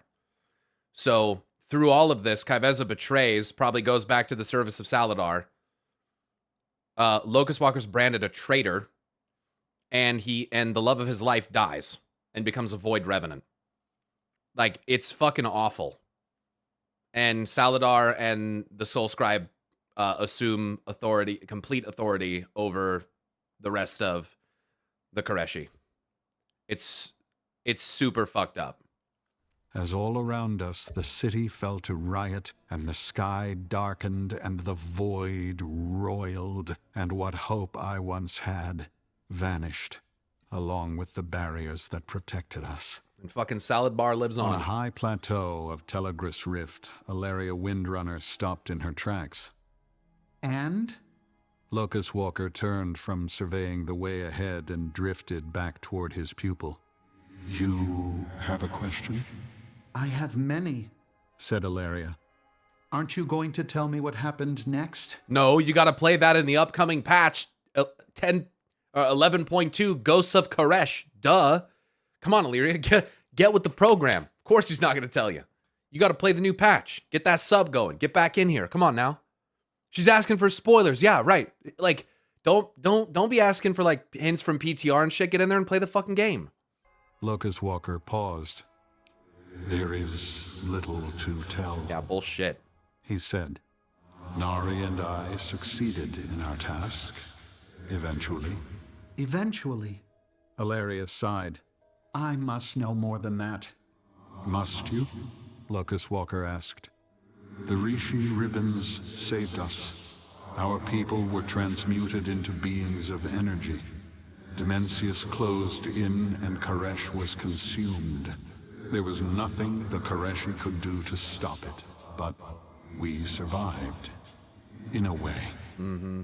Because you're no longer Ilaria mortal. felt her jaw slacken in surprise. And Chryson? What happened to her? This part is so And sad. what happened after the High King denounced you? You speak now as though it all meant nothing to you. Much happened Said Locust Walker. to many people. Of Chryson, I never saw her again. Of Nari and Kyveza, of Salhadar and the Soul Scribe.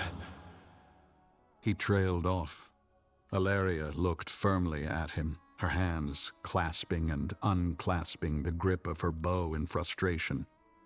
That is a story for another time. He said finally. The Koreshi survived. Some of them, anyway. Ilaria shook her head. So I'm assuming that the reason why only some of them did is, like, how I take that is that obviously, yes, some people succumbed to the wasting. We know that. But it also feels like King Saladar did gather up all the Rishi wraps, and those are essential in them retaining their form. And what I take from that is that Saladar might have done some pretty fucked up shit where he only gave Rishi wraps to people that, like, swore oaths to him. Like, think of it that way. Like, if there was anyone who had a dissenting opinion or did not support him becoming a king, they just didn't get Rishi wraps. See ya. We'll hand out our little lifeboat mechanism to all the people that are subservient to me, all the people that will work with me. And everyone else, you can fucking drown. Like, it would not surprise me at all. Then that's probably part of why he gathered up all of the Rishi wraps. So that way he would have control over who got them. And only the people most loyal to him. I mean, this is literal dictator shit. Like, this guy declares himself king, brands Locust Walker a traitor. Like, this is dictator shit. And yeah, like, he's a king as per his own decision. But, like, I feel like that's what would happen. Like, you would only give out the Rishi wraps to people who you knew were going to serve you. And considering, like, that oaths are, like, their whole thing, that anyone who wants to live is gonna need to swear an oath. Yep, he who controls the spice. Yeah. And effectively, Saladar controls the spice. All my noble supporters will be able to survive this new world we live in that I made. I get to decide this. Yeah, this guy's a fucking... Saladar is a piece of shit. And so I'm really excited to learn more about, Phase Thief Azir and what he plans to do, because he's, currently in the possession of the Dark Heart. Like, what's the plan there? What's going on? Maybe someone, hoped to use this transmutive artifact to restore the light of Koresh. I don't know. We'll have to see. They survived, and yet you have abandoned them, isolating yourself. What for? Penance? Shame? Fear? Surely they need you now as they needed you then. And there, said Locust Walker, your aim is so very wide of the mark, Archer. Valeria sighed in frustration. Your history lesson was perhaps less useful than you think. Did you mean to balance my mind through sheer distraction? It is your tethers that make you unbalanced, Valeria. Release these things that weigh you down, these people you care about. This is holding you back from becoming who you're meant to be. Nah, bullshit. Bullshit. And the reason why I know is because you're here looking for Chryson. If he really fucking meant that, we wouldn't be here. They wouldn't be after this. He wouldn't be talking about this revenant that its heart belongs to him. He would have let go already. So it's bullshit. Like, I don't believe that he even believes this. And he might need a little nudge back on the path, but these things are not what unbalance her. These are what make her strong. And this guy has just given up hope. I mean, it's been so long since the fall of Koresh. This guy just has given up hope. He thinks that isolationism is the only way to be successful, to get to that final form, but it's not. It's the other way around. Doing it alone is not the fucking answer. And Illyria's known that for a long time. So this mentality there of like, you need to let go of these tethers, nah, fuck that. Those tethers are the only thing that keep Illyria who she is. Fuck that. And deep down, I feel that he is in denial of this and feels the same way for Chryson. I don't think he even fucking believes these words. It's almost like if he can convince Illyria that he can convince himself. But he won't. She will not take that. The people I care about. Like you did with Chryson? With Kaiveza? Locust Walker came closer. Perhaps you do understand. It was not the story of Koresh that was the lesson, though it was the information you demanded of me. It was the story of Chryson. Through her tale, I had hoped to show you that some paths are meant to fork, that some destinies are not designed to be so entwined. No such thing. You can choose that. I get what he's going for there, but... And I feel like it's a suggestion of Turalian specifically, but nah. Where there's a will, there's a way. Fuck all that bullshit that he's saying right now. Fuck all that. None of that means anything. Fuck that.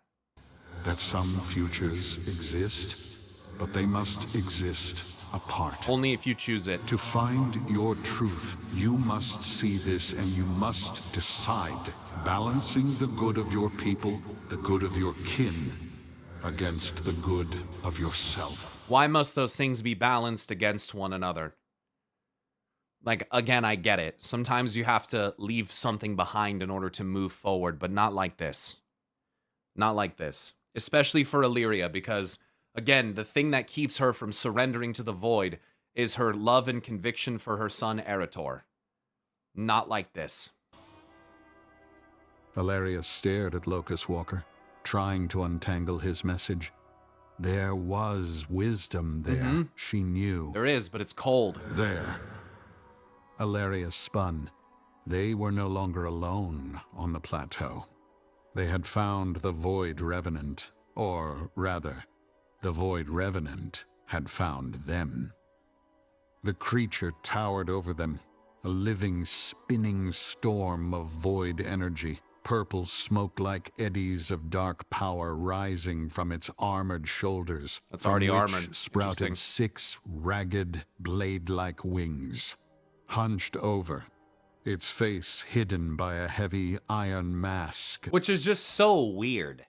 It's so weird that these Void Revenants are like armored. I don't get what they're trying to say there. It just feels it gives senses of ordering. Like why are they bound? Why do they have armor? It's so fucking weird.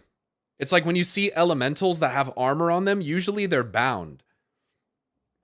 Like the wrist clasps and stuff. They're like binding mechanisms. So like why are these things like this? I think the armor is for binding too. I absolutely agree.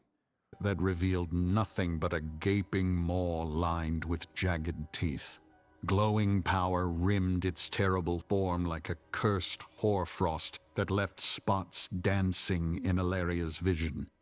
She blinked them away and, readying herself for battle, felt her heart thud in her chest, in her ears.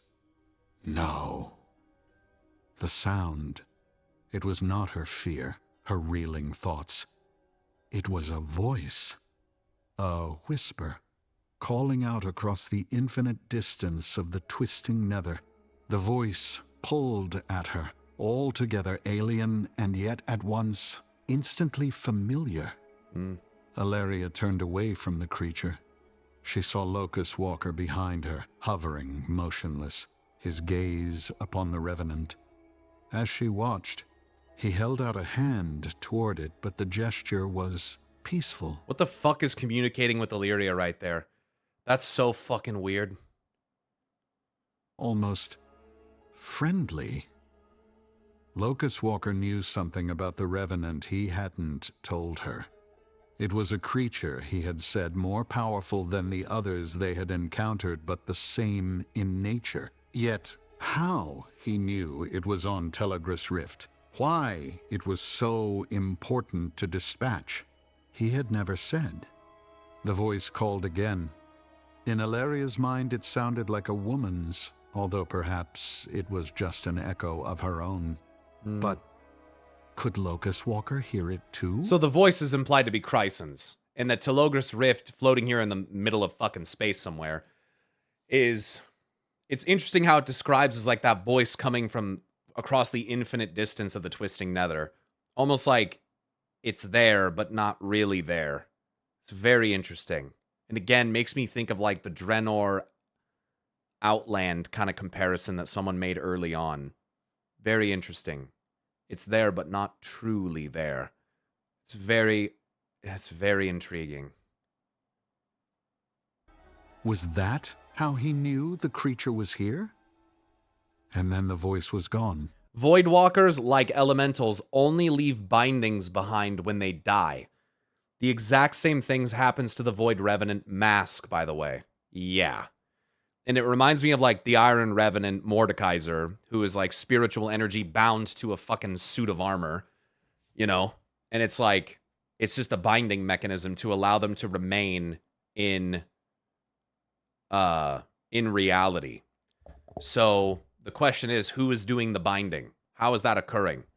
Man, it'd be so fucking crazy if we went into the void and found, like, man, if they'd used Elune to do it. Oh my god. Elune enacting the will of order by binding void elementals and shit from within the fucking... Man, I just want them to tie Elune to this so fucking badly.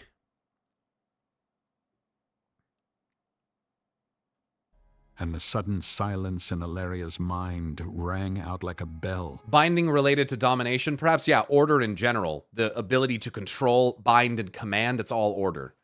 You can call it domination or whatever you want, but ultimately, like, yeah, I think that binding mechanisms like that are generally, like, a thing of order.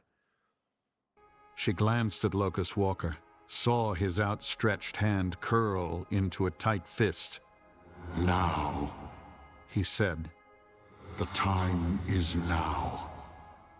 Ilaria turned slowly, pulling her bowstring back hard. She felt it dig painfully into her bottom lip, felt the way her hand stretched the skin of her face back, baring her teeth. She sighted along the length of the arrow, aiming for the creature's heart, but she did not fire. Valeria, quickly now. Said Locust Walker. Fire before it knows. Valeria lowered. Fire before it knows. It's so interesting. It's like the infinitudes of the void, like they're looking for a moment to strike out at it that wasn't predicted by the void, or just it didn't notice that they were there. It's very interesting. Fire before it knows. Bow. I want to know who it is before I kill it. She expected, perhaps, another lecture, another lesson wrapped in a riddle. Instead, Locust Walker snarled and flew forward, pushing Ilaria to the ground as he launched his attack. Ilaria rolled in the dirt and saw the Void Revenant spin and begin to lengthen, the power of the shadow growing inside it as it focused its attention at the oncoming attack. Within moments, it was twice the size it had been, dwarfing Locust Walker before it. Ilaria stood. She sighed, Perhaps then feeding gritted upon her him. teeth, took her aim, and fired her arrow. The battle was short but fierce, and then Ilaria and Locust Walker were alone on the plateau once more. It feels like a situation where Locust Walker was trying to convince Illyria to do something that he could not bring himself to do. And he was mad that she wouldn't do it. And as this doubt crept upon him of the act that they were taking part in, that perhaps this fucking Void Revenant fed upon that. I mean, it grew very quickly, the shadow in it growing. I can only imagine that is connected to Locust Walker's emotions or something in that moment, and becomes huge, and Illyria's hand is then forced, right? The void energies of the Revenant evaporating like colored smoke back into the twisting nether. So yeah, Telogris Rift is in the twisting nether. All that remained of the creature was its heart, the pulsing core of void energy hovering in the air before them. Ilaria slung her Like a bow black over hole. her back and reached for the heart, feeling the slight tug of the void on her hand as she went to take it. She knew what she had to do. She had done it before. This is a reference to the 1000 Years of War audio drama and the quest line on Argus, where you accompany Locust Walker and Illyria, and she actually consumes the heart of a Void Revenant there on Argus as well. So, when you're doing the quest lines approaching the seat of the Triumvirate. So that's a reference back to that. Locust Walker had shown her. Stop. Ilaria She dropped consumed her it at that hand. time. She consumed it. It went into her. So, yeah. She basically consumed the heart of a void god or revenant or whatever. So I thought I told you before, this one belongs to me. Locust Walker drifted forward as Ilaria stepped back. She felt her heart thud in her chest again. She had to know. this creature, She whispered. this revenant of the void. Ask your question. Ilaria reached forward and took the heart in her hand. She squeezed, feeling it buzz uncomfortably, the electric tang of the void as it seemed to surge invisibly around her. The voice called out again. Maybe it was her own voice. Maybe it was an echo of the void. Or maybe it was the echo of someone else entirely. Do you know who this creature was once? She asked. Locust Walker's hand curled once more into a fist. That belongs to me. He said, I know it does. said Ilaria. It always did, didn't it? Locust Walker did not speak, You are wrong, Locust Walker. said Ilaria. My strength, my balance, comes precisely from those I love. They are not a weight that needs to be countered lest I be dragged down. My love for them is not a thing to be purged so I can be pure of mind and sure of focus. My strength comes from them. that's right. She stepped closer to Locust Walker, holding the void heart in her hand. That was where your strength once came from too. Yep. You told me the story of two loves on a dying world, and I felt that love across the ages. You claim to teach me, but it is you who have forgotten the lesson. That's right. It is true that the future has many paths, and there is another open to me now. A path I fear you never saw back then. Ilaria opened her hand. The void heart floated in the air, glowing with an impossible halo of violet, and drifted slowly toward Locust Walker. Or perhaps you flinched away from it, said Ilaria. I do not know. It was not my story to tell. With that, she spun on her heel. I must return to Dalaran. Khadgar awaits my report. She looked over her shoulder. And then she shows up where Zal Perhaps is. Yep. now you will think about the lesson I have given you. She walked off across the barren plateau as the void flashed above her, and Locust Walker was alone with his thoughts, alone with his past. Before him, the void heart floated. A long moment passed before Locust Walker reached out and took the void heart. He paused only for the span of a breath, and then he consumed it, and it was gone. And with it, the memory of a love from another time. Banger. Oh, fuck me. It's so good, dude. Oh, yeah, it's so good. I'm so glad I gave it another listen. I enjoyed that way more than the fucking first time, to be honest.